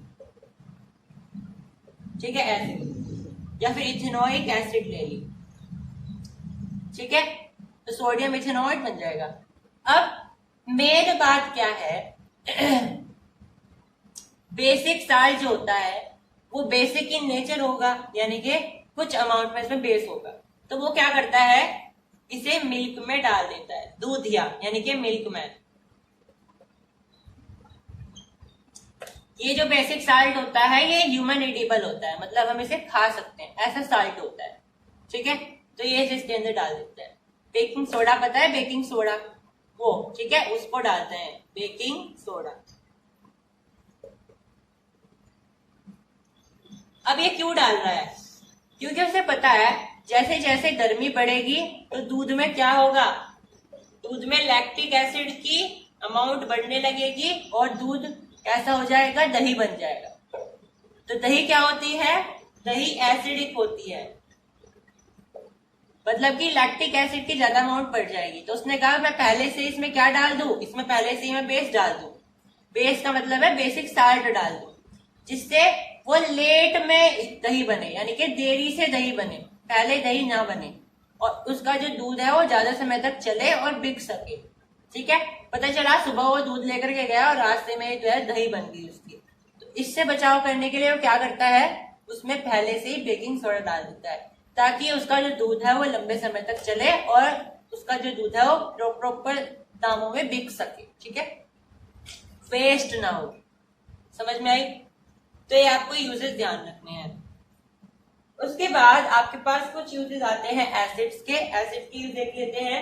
आपके पास H2SO4 होता है। H2SO4 का इस्तेमाल कहाँ किया जाता है, आपके फर्टिलाइजर बनाने में, पेंट बनाने में, केमिकल बनाने में, डाइज बनाने में, प्लास्टिक बनाने में, synthetic fibre, detergent, explosive, car battery, इन सब में। उसके बाद नाइट्रिक एसिड, नाइट्रिक एसिड होता है HNO3, ये आपका इस्तेमाल किया जाता है TNT नाम का एक एक्सप्लोजिव होता है उसे बनाने में, और आपके पास होता है फर्टिलाइजर्स बनाने में। Clear everyone? तो TNT बनाने में इस्तेमाल किया जाएगा, और हम बोलते हैं कि फर्टिलाइजर बनाने में इस्तेमाल किया जाता है, ठीक है। नाइट्रोग्लिसरीन, ये सारी चीजें बनाने में इस्तेमाल करा जाता है। Clear everyone? तो उसके बाद नेक्स्ट प्रॉपर्टी होती है आपके पास HCl की। HCl कैसे यूज किया जाता है, तो HCl अगर आपके पास कोई ऐसी चीज है जैसे कि स्टील के जो ऑब्जेक्ट होते हैं, स्टील के जो बर्तन होंगे, उसके ऊपर ऐसा लगता है जैसे धुआं सा जम गया हो, है ना, तो उसे दूर करने के लिए आप HCl का इस्तेमाल करते हो, यानी कि remove oxides from steel object. Steel object के ऊपर जब आप ऑक्साइड्स जम जाते हैं धुआं टाइप से, तो उसको हटाने के लिए हम क्या यूज करते हैं, उसे हटाने के लिए हम HCl का यूज करते हैं, ठीक है।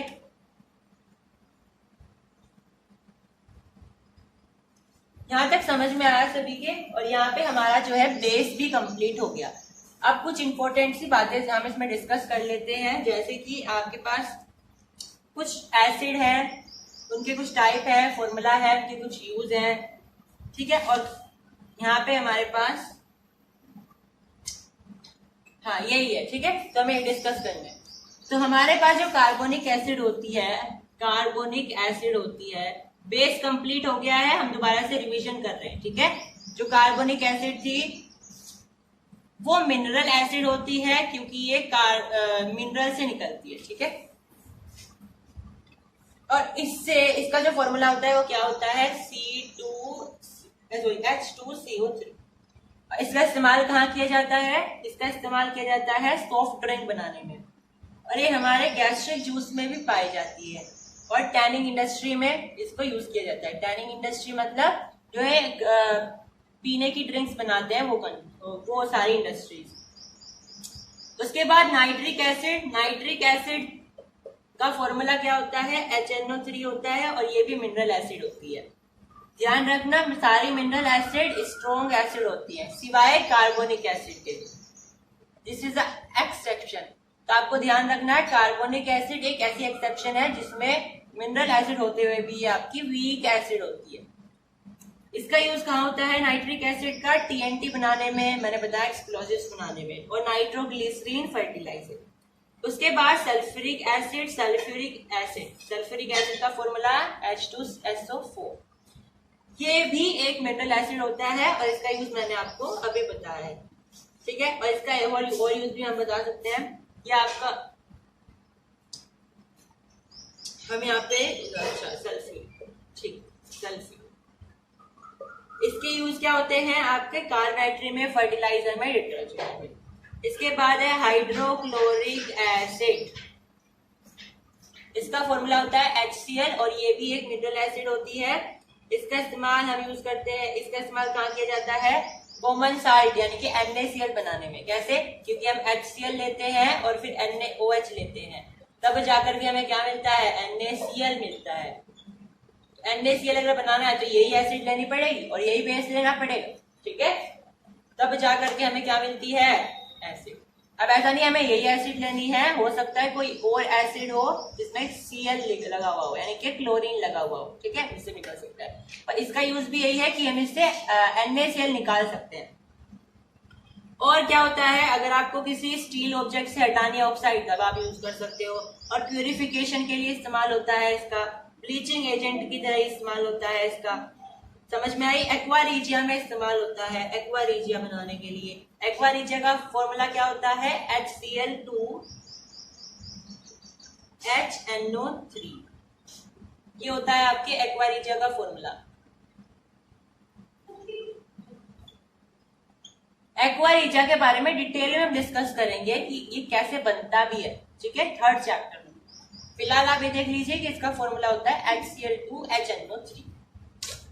इसको किंग ऑफ एसिड कहा जाता है, मैंने आपको बताया भी था, जो कि हाइड्रोक्लोरिक एसिड और नाइट्रिक एसिड के मिलान से मिलता है। इसमें हम HCl कितना लेते हैं और नाइट्रिक एसिड कितना लेते हैं, मैंने आपको सब बताया, ठीक है। उसके बाद आता है हमारा फॉस्फोरिक एसिड। फॉस्फोरिक एसिड एक मिनरल एसिड है और इसे हम H3PO4 से डिनोट करते हैं। इसका यूज होता है पेंट बनाने में, फर्टिलाइजर बनाने में। उसके बाद आपके पास यहाँ पे आता है फॉर्मिक एसिड। फॉर्मिक एसिड एक ऑर्गेनिक एसिड होती है। इसका फॉर्मूला होता है HCOOH। ये कीड़ी का जो स्टिंग होता है, जिससे कीड़ी काटती है, उसका जो कांटा होता है उसमें पाया जाता है। और जो हमारे बीज होती है, मधुमक्खी होती है, उनमें पाया जाता है, ठीक है। और आपको ये ध्यान रखना है कि ये हमारे मेडिसिन बनाने में इस्तेमाल किया जाता है। बीज बनाने में बीज के अंदर पाया जाता है, ठीक है, ध्यान रहेगा। चलो, उसके बाद acetic acid. Acetic acid organic acid होती है और इसका फॉर्मूला क्या होता है? CH3COOH। और ये विनेगर बनाने में, सिरका बनाने में इस्तेमाल किया जाता है और सोलवेंट की तरह भी इस्तेमाल इसको किया जाता है। Lactic acid. लैक्टिक एसिड का फॉर्मूला क्या होता है? CH3CHOH, ठीक है। आप इसका एक फॉर्मूला लिख सकते हो। और ये आपके मिल्क को सोर करने के लिए, मतलब कि मिल्क को खट्टा करने के लिए किया जाता है या दही बनाने के लिए किया जाता है। तो सबसे पहले हम कॉन्सेप्ट ऑफ पीएच देख लेते हैं। पीएच है क्या आखिर? तो pH scale is a commonly used scale. सबसे पहले तो ये देख लो कि पीएच, ये जो वर्ड है, ये एब्रिविएशन है, इसकी फुल फॉर्म क्या है? तो पीएच का मतलब होता है पोटेंस ऑफ हाइड्रोजन। मतलब ऐसी स्केल जो कि हाइड्रोजन का पोटेंशियल बताती है कि किसी सब्सटेंस में हाइड्रोजन के आयंस कितने प्रेजेंट हैं, ठीक है। हाइड्रोजन के आयन यानी H+ ions. Is it clear? या आप ऐसा भी बोल सकते हो H3O पॉजिटिव आयंस। क्योंकि जब आप पीएच चेक करते हो तो उस जिस भी सब्सटेंस का आप पीएच चेक करना चाहते हो उसको एक्वास सोल्यूशन में मिक्स कर लेते हो। तो ऐसे में हम ये बोलते जब वो वाटर के साथ मिक्स हो जाएंगे H+ आयन, जब वो वाटर के साथ मिक्स हो जाएंगे तो वो H3O आयन प्लस आयन बनाते हैं। इनको हम हाइड्रोनियम आयन भी बोलते हैं, जैसे कि मैंने आपको प्रीवियस लेक्चर्स में बताया था। ठीक है, तो ये कॉमन सी बात है, आपको ध्यान रखनी है। कहने की बात यह है कि पीएच जो है एक ऐसी स्केल होती है जो कि हाइड्रोनियम आयन या फिर हाइड्रोजन आयन के पोटेंशियल के बारे में हमें बताती है। अब यहाँ पे देख लेते हैं इसके बारे में क्या लिखा है। PH scale is a commonly used scale to measure the acidity और the basicity of the substance. Possible values on pH range from 0 to 40। अब ये एक ऐसी स्केल होती है जो कि हमें क्या बताती है, एसिडिटी और बेसिसिटी के बारे में बताती है। और इसमें जो वैल्यूज होती है वो 0 से लेकर के 14 तक होती है। अब अगर 0 से 6 तक है तो वो जो चीज है वो एसिड होगी, यानी उसके अंदर एसिडिटी ज्यादा होगी इन कंपैरिजन टू बेसिसिटी। अगर वो 7 है तो वो न्यूट्रल है, यानी कि जैसे वाटर होता है। और अगर वो 8 से लेकर के 14 इंक्लूडिंग 8 and 14 तो उसके अंदर बेसिसिटी ज्यादा होगी, यानी बेस होगा वो। अब ऐसा नहीं होता है कि कोई चीज अगर एसिड है तो उसके अंदर बेसिसिटी नहीं होती है, या कोई बेस है तो उसके अंदर एसिडिटी नहीं होती है, ऐसा नहीं होता है। जैसे कि आप देख सकते हो हमारे पास बहुत सारी चीजें होती है, जैसे कि इनो होता है। इनो एसिडिटी में लिया जाता है ये बोल करके कि अगर आपके अंदर एसिडिटी हो गई है तो आप ले सकते हैं, लेकिन आपने देखा इनो में भी लेमन का फ्लेवर आता है एक। अब लेमन तो एसिड है, यानी आप एसिडिटी को खत्म करना चाह रहे हो और आप फ्लेवर भी एसिड का डाल रहे हो। तो ऐसे में क्या किया जाए, तो वो जस्ट एक फ्लेवर होता है, लेकिन अगर आप लेमन भी डाल रहे हो ना तो उसके अंदर भी बेस होता है। भले एसिड ज्यादा है लेकिन बेस भी उसके अंदर होता है। ठीक है, अब एसिड कब बन जाता है, वो बेस कब बन जाता है, अगर ज्यादा प्रोपोर्शन एसिडिटी का है और बेसिसिटी का कम है तो वो एसिड बन जाता है। और अगर बेसिसिटी का प्रोपोर्शन ज्यादा है इन कंपैरिजन टू एसिडिटी तो वो बेस बन जाता है। Is it clear? तो आपको ये ध्यान रखना है। बाकी मैंने बताया हुआ है आपको साल्ट्स के फॉर्मेशन के बारे में, आगे बढ़ेंगे अगर नहीं बताया तो। चलिए, pH and pOH is equal to 40।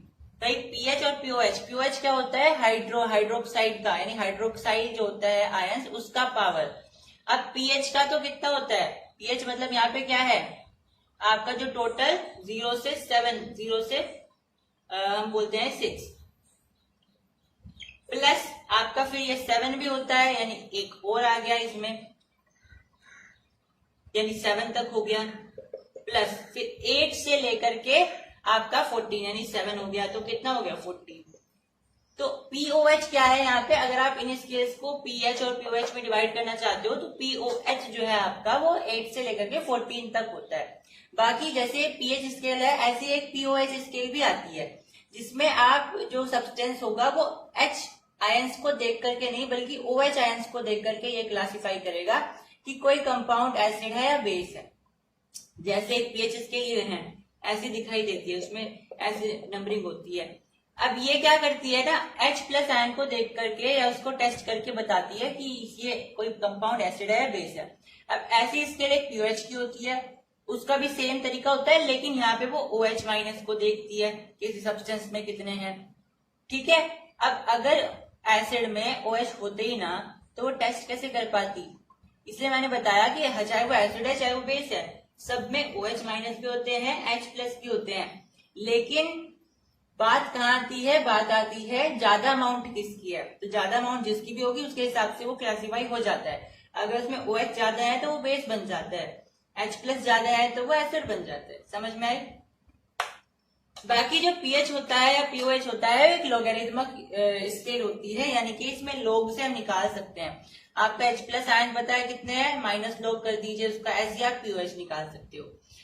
pH does not show negatives of pH of strong acid। ये इसकी लिमिटेशन है कि जो pH स्केल होती है उसकी कमी क्या है, आपको पूछी जा सकती है। तो ये जो pH स्केल होती है ये हमें बहुत ज्यादा जो स्ट्रॉन्ग एसिड होती है ना उनका pH नहीं बता पाती। जैसे फ्लोरोएंटीमनिक एसिड होती है, उसका जो स्केल होता है वो -21 होता है, लेकिन pH में तो 0 से लेकर 14 तक की नंबरिंग होती है। तो ये हमें उसके बारे में इंफॉर्मेशन नहीं दे सकती है।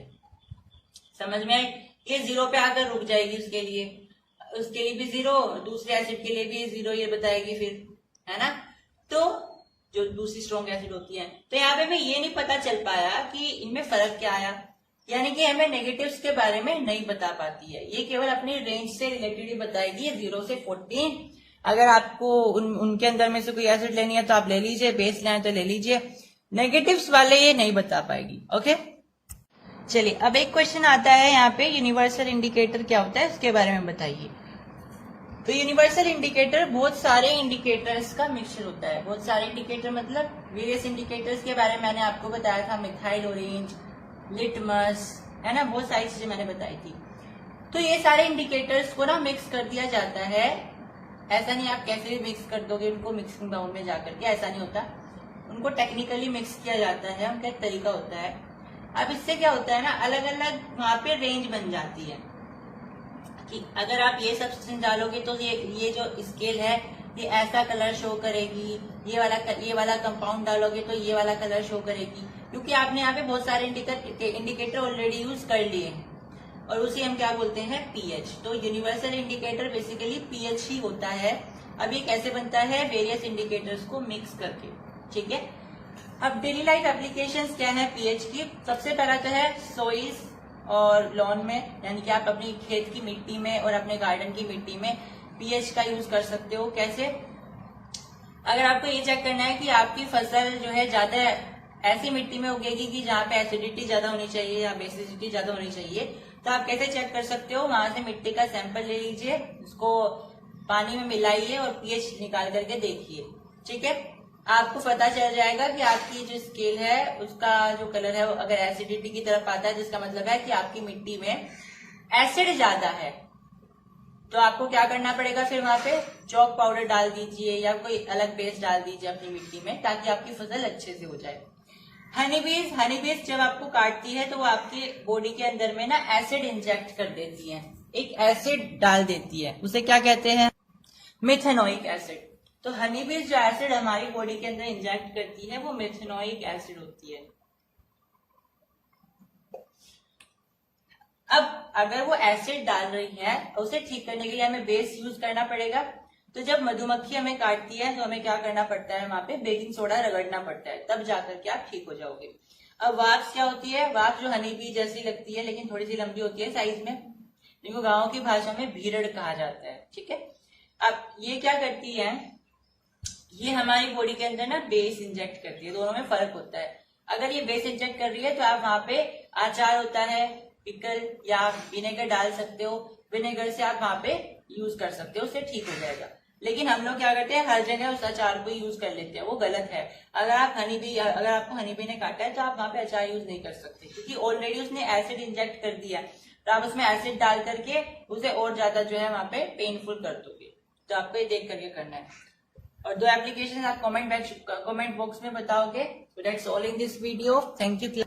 सबसे पहले तो साल्ट है क्या, तो साल्ट एक तरीके का कंपाउंड होता है। मैंने आपको चैप्टर की स्टार्टिंग में बताया था कंपाउंड क्या होते हैं। अब कंपाउंड मैंने 3 तरीके के बताए थे, एसिड, बेस और साल्ट। ये उनकी कैटेगरी है।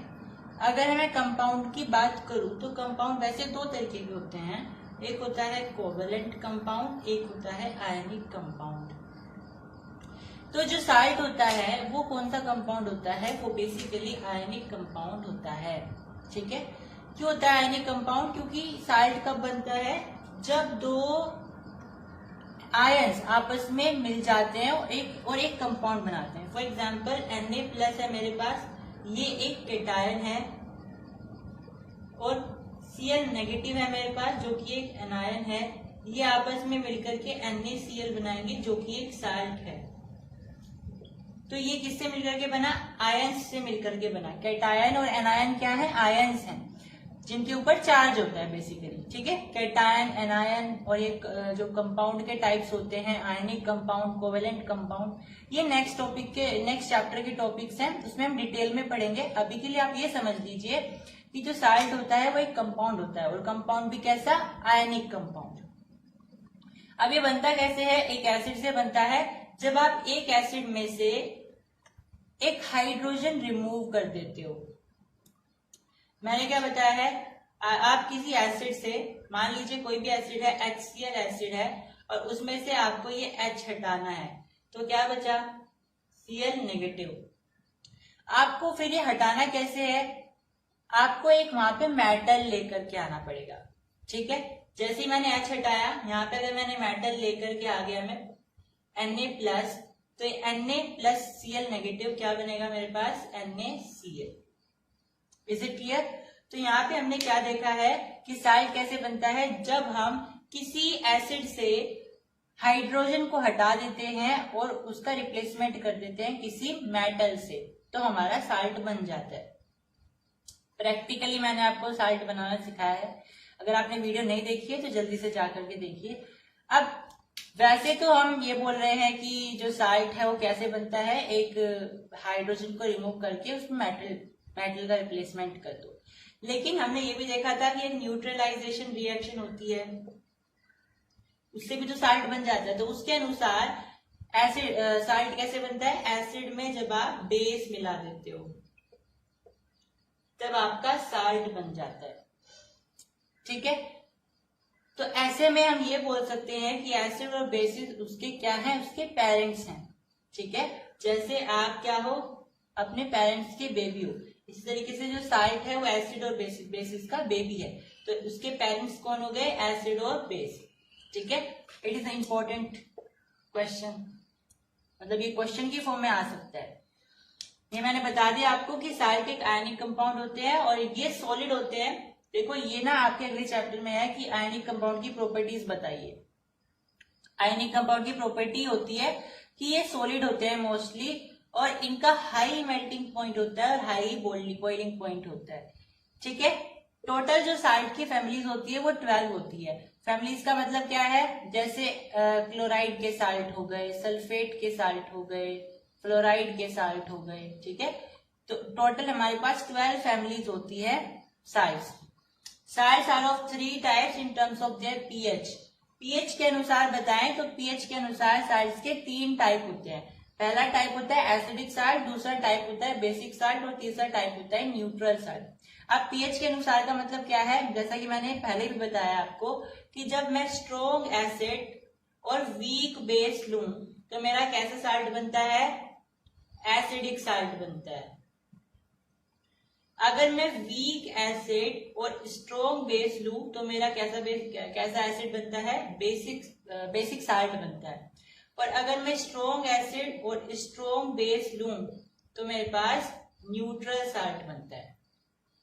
ये 3 केस होते हैं इनके, तो ये आपको इस फॉर्मेट में ध्यान रख सकते हो आप। बाकी के एग्जाम्पल्स भी आप रिसर्च कर सकते हो, इन एग्जाम्पल्स इतने इंपॉर्टेंट है नहीं इस चीज में। आप यहाँ पे पीएच ध्यान रख सकते हो, एसिडिक साल्ट की पीएच कितनी होगी, 7 से कम होगी, न्यूट्रल की कितनी होगी, 7 होगी, और बेसिक साल्ट की 7 से ज्यादा होगी, 14 तक। पीएच भी आपको पूछी जा सकती है। मैंने यहाँ पे एग्जाम्पल लिख भी दिए हैं एसिडिक साल्ट, बेसिक साल्ट और न्यूट्रल साल्ट के। एसिडिक साल्ट में हमारा अमोनियम क्लोराइड कैसे बनता है, तो मैंने यहाँ पे NH4OH HCl लिया है जिससे हमारा ये प्रिपेयर हो गया है। ऐसे ही CaOH2 और CO2 लिया है। अब ये बेस है, ये आप सोच रहे होंगे तो गैस है, ये भी एसिड होती है, ठीक है, क्योंकि नॉन मेटल है और ये उसका ऑक्साइड है। तो नॉन मेटल ऑक्साइड हमेशा एसिडिक होते हैं, हमेशा नहीं होते, न्यूट्रल भी हो सकते हैं, एसिडिक भी हो सकते हैं, पर CO2 हमारा एसिडिक होता है। ये नेक्स्ट चैप्टर में है, ठीक है। अभी के लिए आप ये मान लीजिए ये एक एसिड ही है और इससे हमारा CaCO3 प्रिपेयर हो गया है, जो कि एक बेसिक साल्ट है। ऐसे ही यहाँ पे कॉमन सी रिएक्शन लिखी है तो आप सब जानते हैं, ये न्यूट्रल साल्ट का एग्जाम्पल है। चलिए नेक्स्ट टॉपिक देखेंगे। चलिए अब हम इम्पोर्टेंट साल्ट्स के बारे में पढ़ेंगे। सबसे पहला साल्ट है वॉशिंग सोडा। आप सभी ने अपने घर में देखे होंगे, जिससे कपड़े धोए जाते हैं उसे बोलते हैं वॉशिंग सोडा, ठीक है। वैसे तो वो डिटर्जेंट पाउडर होता है, लेकिन कहीं ना कहीं वॉशिंग सोडा उसमें इस्तेमाल किया जाता है। अब ये बनता कैसे है, इसका केमिकल फॉर्मूला क्या है, इसकी प्रॉपर्टीज क्या है, केमिकल नेम क्या है। तो अगर मैं बात करूं केमिकल नेम की, तो इसका केमिकल नेम होता है सोडियम कार्बोनेट डेकाहाइड्रेट, और फॉर्मूला क्या है, Na2CO3 10H2। अब ये बनता कैसे है, इसके स्टेप्स ना रिवर्स में लिखे हुए हैं। पहला स्टेप है आपको HCl लेनी है, एसिड, वाटर लेना है, CO2 गैस लेनी है और अमोनिया गैस लेनी है। ठीक है, इन सबको मिलाकर के आपके पास बनेगा NaHCO3 और NH4Cl, जिसमें से आपको NaHCO3 रिक्वायर्ड है, आपको वो लेना है, उसे हीट करना है, तो उसमें से क्या हो जाएगा, वाटर और कार्बन डाइऑक्साइड बाहर निकल जाएगा। तो Na2CO3, H2O और CO2। जब भी आप इस चीज को हीट करते हो ना, उसके अंदर से वाटर निकल जाता है। ठीक है, कहीं ना कहीं के अंदर, क्योंकि वाटर होता ही है प्रेजेंट। तो आपने इसको हीट किया, इसका मतलब होता है हीट करना, ये हीट करने का सिंबल होता है। तो आपने इसको हीट किया, यहाँ पे वाटर बना और CO2 बन गया। ठीक है, अब नेक्स्ट स्टेप में आपने ये Na2CO3 जो बना ना, इसको उठाया और इसमें 10 मॉलिक्यूल्स ऑफ H2O मिला दिए और आपके पास आपका रिक्वायर्ड कंपाउंड जो कि Na2CO3.10H2O मिलकर के तैयार, बन करके तैयार है। ठीक है, अब इसकी प्रॉपर्टीज क्या है, it is one of the few metal carbonate which are soluble in water, यानी ये कुछ चुनिंदा मेटल कार्बोनेट में से एक है जो कि पानी में घुलनशील होते हैं, पानी में मिलाए जा सकते हैं और घुल भी जाते हैं। ठीक है, यूज एज क्लींसिंग एजेंट, इनको साफ करने के लिए यूज किया जाता है, जैसे कि हम कपड़े वगैरह धोते हैं तो क्लींसिंग एजेंट की तरह यूज होते हैं। साथ में पानी की परमानेंट हार्डनेस को भी रिमूव किया जा सकता है इसकी मदद से। पानी में अगर आप मिलाओगे तो वाटर अगर हार्ड है तो उसका हार्डनेस हट जाएगी वहां से, सॉफ्ट सॉफ्ट सा लगेगा। In the manufacture of sodium compound, sodium compound जैसे बोरेक्स बनाने के लिए इस्तेमाल किया जाता है। ठीक है, बाकी सोप यानी कि साबुन, ग्लास, पेपर, ये सारी चीजें बनाने के लिए भी वॉशिंग सोडा का इस्तेमाल किया जाता है। नेक्स्ट इंपॉर्टेंट साइट है बेकिंग सोडा। बेकिंग सोडे का फॉर्मूला क्या होता है, NaHCO3। ठीक है, यानी कि सोडियम बाइकार्बोनेट या सोडियम हाइड्रोजन कार्बोनेट। अब इसकी प्रिपरेशन क्या है भाई, Na2CO3 में कार्बन डाइऑक्साइड मिला दो, H2O मिला दो, आपके पास 2 मोल NaHCO3 प्रिपेयर होकर के आ जाएगी। तो इसका फॉर्मेशन आसान सा है। अब इसकी प्रॉपर्टीज क्या है, एक तो इसको हम एंटासिड की तरह इस्तेमाल करते हैं, यानी कि अगर हमारे पेट में एसिडिटी हो जाती है तो हम इसको खा सकते हैं, इसका घोल पी सकते हैं, इससे हमारा पेट ठीक हो जाता है। साथ में बेकिंग पाउडर बनाने के लिए इस्तेमाल किया जाता है, वेरी इंपॉर्टेंट, बेकिंग पाउडर बनाने के लिए इसका इस्तेमाल किया जाता है। साथ में फायर एक्सटिंग्विशर बनाने के लिए इस्तेमाल किया जाता है। ठीक है, जो सोडा एसिड फायर एक्सटिंग्विशर होता है ना, वो इसी से बनता है। अब आप कंफ्यूज हो या मुझे नहीं पता, इन दोनों चीजों में आपने कभी डिफरेंस जानना चाहा या नहीं, लेकिन बेकिंग सोडा और बेकिंग पाउडर दोनों अलग अलग चीजें होती है। कैसे, बेकिंग सोडा केवल NaHCO3 होता है, बस ये होता है बेकिंग सोडा। लेकिन बेकिंग पाउडर कब बनता है, जब आप इसमें कोई एक एसिड से कोई H+ आयन मिला दो या कोई एक एडिबल ऑयल मिला दो, यानी H+ मिला दिया। अब मैंने सिट्रिक एसिड मिलाया या क्या मिलाया, टाइट्रिक एसिड से मिलाया, ये कुछ मुझे नहीं पता, बस मैंने इसमें एक H+ आयन मिला दिया और अब मेरे पास ही प्रिपेयर हो गया है बेकिंग पाउडर। अब क्वेश्चन पता है क्या आएंगे, क्वेश्चन ये आता है कि आप केक जब बनाते हो तो केक बनाने के लिए आप क्या यूज करते हो, बेकिंग सोडा यूज करते हो या बेकिंग पाउडर यूज करते हो। तो आपका आंसर क्या होगा, बेकिंग पाउडर यूज करते हो। अब क्वेश्चन आएगा कि बेकिंग पाउडर ही क्यों यूज करते हो, आप बेकिंग सोडा क्यों नहीं यूज करते हो। क्योंकि अगर आप बेकिंग सोडा यूज करोगे तो केक में कड़वाहट आ जाती है। ठीक है, जब आप एसिडिटी आपके हो जाती है तो आप इसका घोल बना के पीते हो ना, थोड़ा थोड़ा सा कड़वा होता है, इसलिए जब आप इसका केक बनाओगे तो थोड़ा कड़वा दिखता है, इसीलिए ये नहीं डलता, बेकिंग पाउडर डलता है। क्यों, क्योंकि जैसे ही इसके अंदर आप H+ आयन मिला देते हो जो कि बेकिंग पाउडर बन जाता है, उससे जो आपका बेकिंग सोडा होता है वो न्यूट्रलाइज हो जाता है और न्यूट्रलाइज होने के बाद उसमें से बहुत अच्छी खुशबू आती है, बहुत अच्छा टेस्ट आता है। समझ में आई। तो अब जो आपका केक बनेगा वो बहुत बढ़िया बनता है, फ्लफी बनता है। समझ में आई। फ्लफी तो पहले भी बन जाता है लेकिन वो टेस्टी ना बनता, उसके अंदर कड़वाहट आ जाती। तो उस कड़वाहट को हटाने के लिए हम बेकिंग सोडा ना यूज करके बेकिंग पाउडर यूज करते हैं। अब बेकिंग पाउडर में क्या होता है, जो सोडा के अंदर में कड़वाहट होती है वो दूर हो जाती है। कि कैसे दूर होती है, जब हमने H+ आयन मिला दिया ना, उससे वो दूर हो जाती है। Is it clear.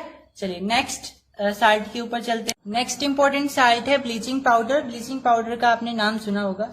अब ये कैसे बनाया जाता है, इसका नाम क्या होता है, इसका नाम होता है कैल्शियम ऑक्सीक्लोराइड। इसका फॉर्मूला होता है ये CaOCl2। अब इसका प्रिपरेशन कैसे होता है, स्लाइम वाटर से CaOH होल ट्वाइस।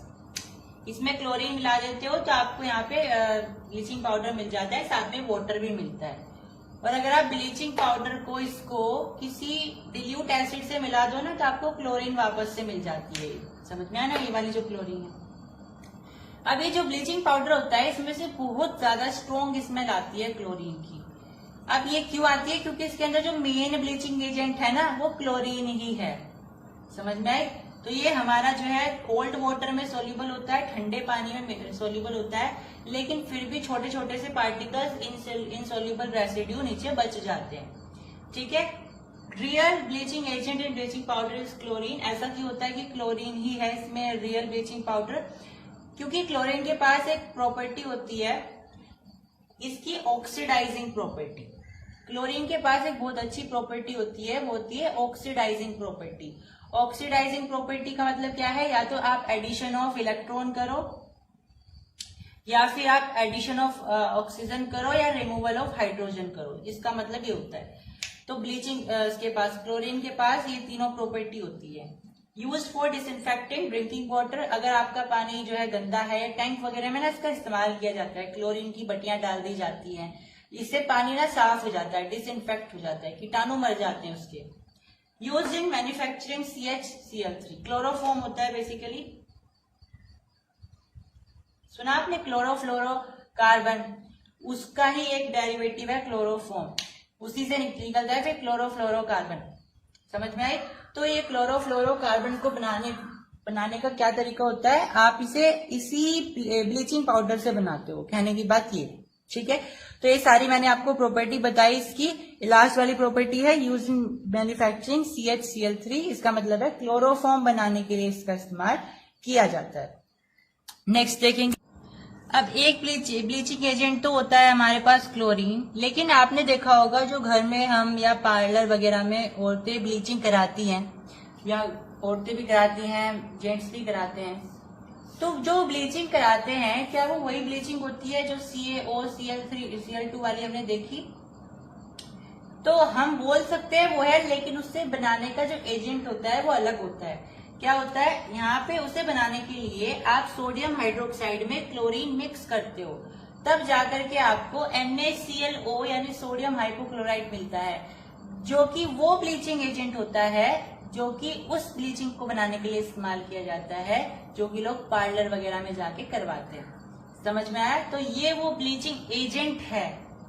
ठीक है, ब्लीचिंग एजेंट है ये, ब्लीचिंग पाउडर नहीं है, ये ब्लीचिंग एजेंट है जिसका इस्तेमाल फिर ब्लीचिंग करने के लिए इस्तेमाल किया जाता है पार्लर वगैरह में या घर में। समझ में आए। अब ये जो ब्लीचिंग एजेंट होता है इसका इस्तेमाल हाउस होल्ड ब्लीचेस में यूज किया जाता है, या फिर कपड़े वगैरह को ब्लीच करने के लिए इस्तेमाल किया जाता है, उनको रंगने के लिए। समझ में आए। ब्लीचिंग, सॉरी, रंगने के लिए नहीं, रंगना तो मतलब डाई होता है, ब्लीचिंग मतलब उनका रंग उतारने के लिए। समझ में आई। नेक्स्ट साल्ट है प्लास्टर ऑफ पेरिस, जिसे हम POP बोलते हैं, और ये कैसे बनता है, जिप्सम से बनता है। ये होता है हमारा जिप्सम, CaSO4। अगर आप इसमें 2 मोल H2O मिला दो 100 डिग्री सेल्सियस पर, अगर आप इसे गर्म करो या आप इसे हीट दो, और किलन में, एक किलन होता है एक तरीके का कंटेनर जिसमें आप इसको हीट करते हो, तब आपके पास CaSO4.12H2O बन जाता है, एंड 1/1H2O बाकी निकल जाता है। और जब ऐसा प्रैक्टिकली पॉसिबल नहीं है कि हाफ H2O निकले, तो हम ऐसा मान के चलते हैं कि ऐसा हुआ है, बाकी ऐसा होता नहीं है। ठीक है, कि हाफ H2O ही निकलेगा। अभी नेचुरली ना यहाँ से निकल जाता है, नेचुरली इसमें से हाफ ही निकल जाता है। समझ में, हम उसे मान करके चलते हैं कि ये हाफ है। इसके पीछे का क्या लॉजिक है वो भी हम आगे देखेंगे अगली नेक्स्ट स्लाइड में। अगर आप इसमें, मैंने लिखा है यहाँ पे टेम्परेचर 100 डिग्री सेल्सियस, अगर आप इस 100 डिग्री सेल्सियस से ऊपर लेकर के चले जाते हो ना टेम्परेचर, तो ये जो आपके पास HCSO4 बनेगा, इसमें एक भी वाटर की अमाउंट नहीं होगी। अब वो हाफ तो क्या, एक भी नहीं होगी, हाफ भी, एक भी, 1.5 कुछ नहीं बनेगी, माइनस में भी नहीं बचेगी, कहने की बात है। समझ में आई। तो वो बिल्कुल पानी के एनहाइड्रस हो जाएगा, और उसे हम बोलेंगे डेड बर्न्ड प्लास्टर, यानी कि बिल्कुल ज्यादा से वो है, भुन गया है ना। हम बोलते हैं ना किसी चीज को जब वो ज्यादा भुन जाती है तो उसे बोलते हैं डेड बर्न्ड, कि ज्यादा भुन गया है, ज्यादा जल गया है। तो अगर आप 100 डिग्री सेल्सियस से ज्यादा लेकर के जाओगे टेम्परेचर, तो यहाँ पे उसका सारा का सारा पानी उड़ जाएगा और वो केवल और केवल CaSO4 बचेगा। लेकिन अब वो जो CaSO4 बचेगा ना, वो बिल्कुल बर्न्ड हो चुका होगा, किसी काम का नहीं होगा। समझ में आई? अब हम देख रहे हैं इसके पीछे का लॉजिक क्या है। जो मैंने बताया था ना हाफ H2O क्या है, हाफ ही क्यों लिया, ठीक है। अब इसके पीछे का लॉजिक क्या है, जो हमारा POP होता है उसका जो रियल फॉर्मूला होता है वो 2CaSO4.H2O होता है, लेकिन कन्वेंसी के लिए हम इसे लिखते हैं CaSO4.12H2O। चाहे तो आप इसको ऐसे लिख लो, चाहे इसको ऐसे लिख लो, एक ही बात है। तो मेनली 2 मोल लिए जाते हैं, पर क्योंकि हम स्टार्टिंग में 2 ही लेकर के चलते हैं वाटर के मॉलिक्यूल, तो बाद में फिर हमें यहाँ पे हाफ लेना पड़ता है। अगर आप वहां पे 4 ले लो तो वहां पे 2 लिख सकते हो। ओके। पीओपी के पास एक रिमार्केबल प्रॉपर्टी होती है कि जैसे ये पानी के कांटेक्ट में आता है तो बिल्कुल हार्ड मास में जम जाता है। इसलिए अगर किसी की हड्डी टूट जाती है तो वहां पे पीओपी का प्लास्टर बांधा जाता है ताकि वो जल्दी से ठीक हो जाए। अब एक नेक्स्ट टॉपिक आता है हमारे पास, water of crystallisation. Next topic है water of crystallisation. Water of crystallisation का मतलब होता है कि किसी कंपाउंड के ऊपर वाटर के कितने मोल आ गए हैं, ठीक है। जैसे यहाँ पे आपने देखा CaSO4.12H2O, तो इसका वाटर ऑफ क्रिस्टलाइजेशन कितना आया, हाफ आया। ऐसे अगर मैं कहूँ FeSO4.7H2O, तो इसका वाटर ऑफ क्रिस्टलाइजेशन कितना आया, 7 आ गया। Is it clear? तो यहाँ पे हमारा चैप्टर होता है finish. Hope you have like this session and subscribe the channel.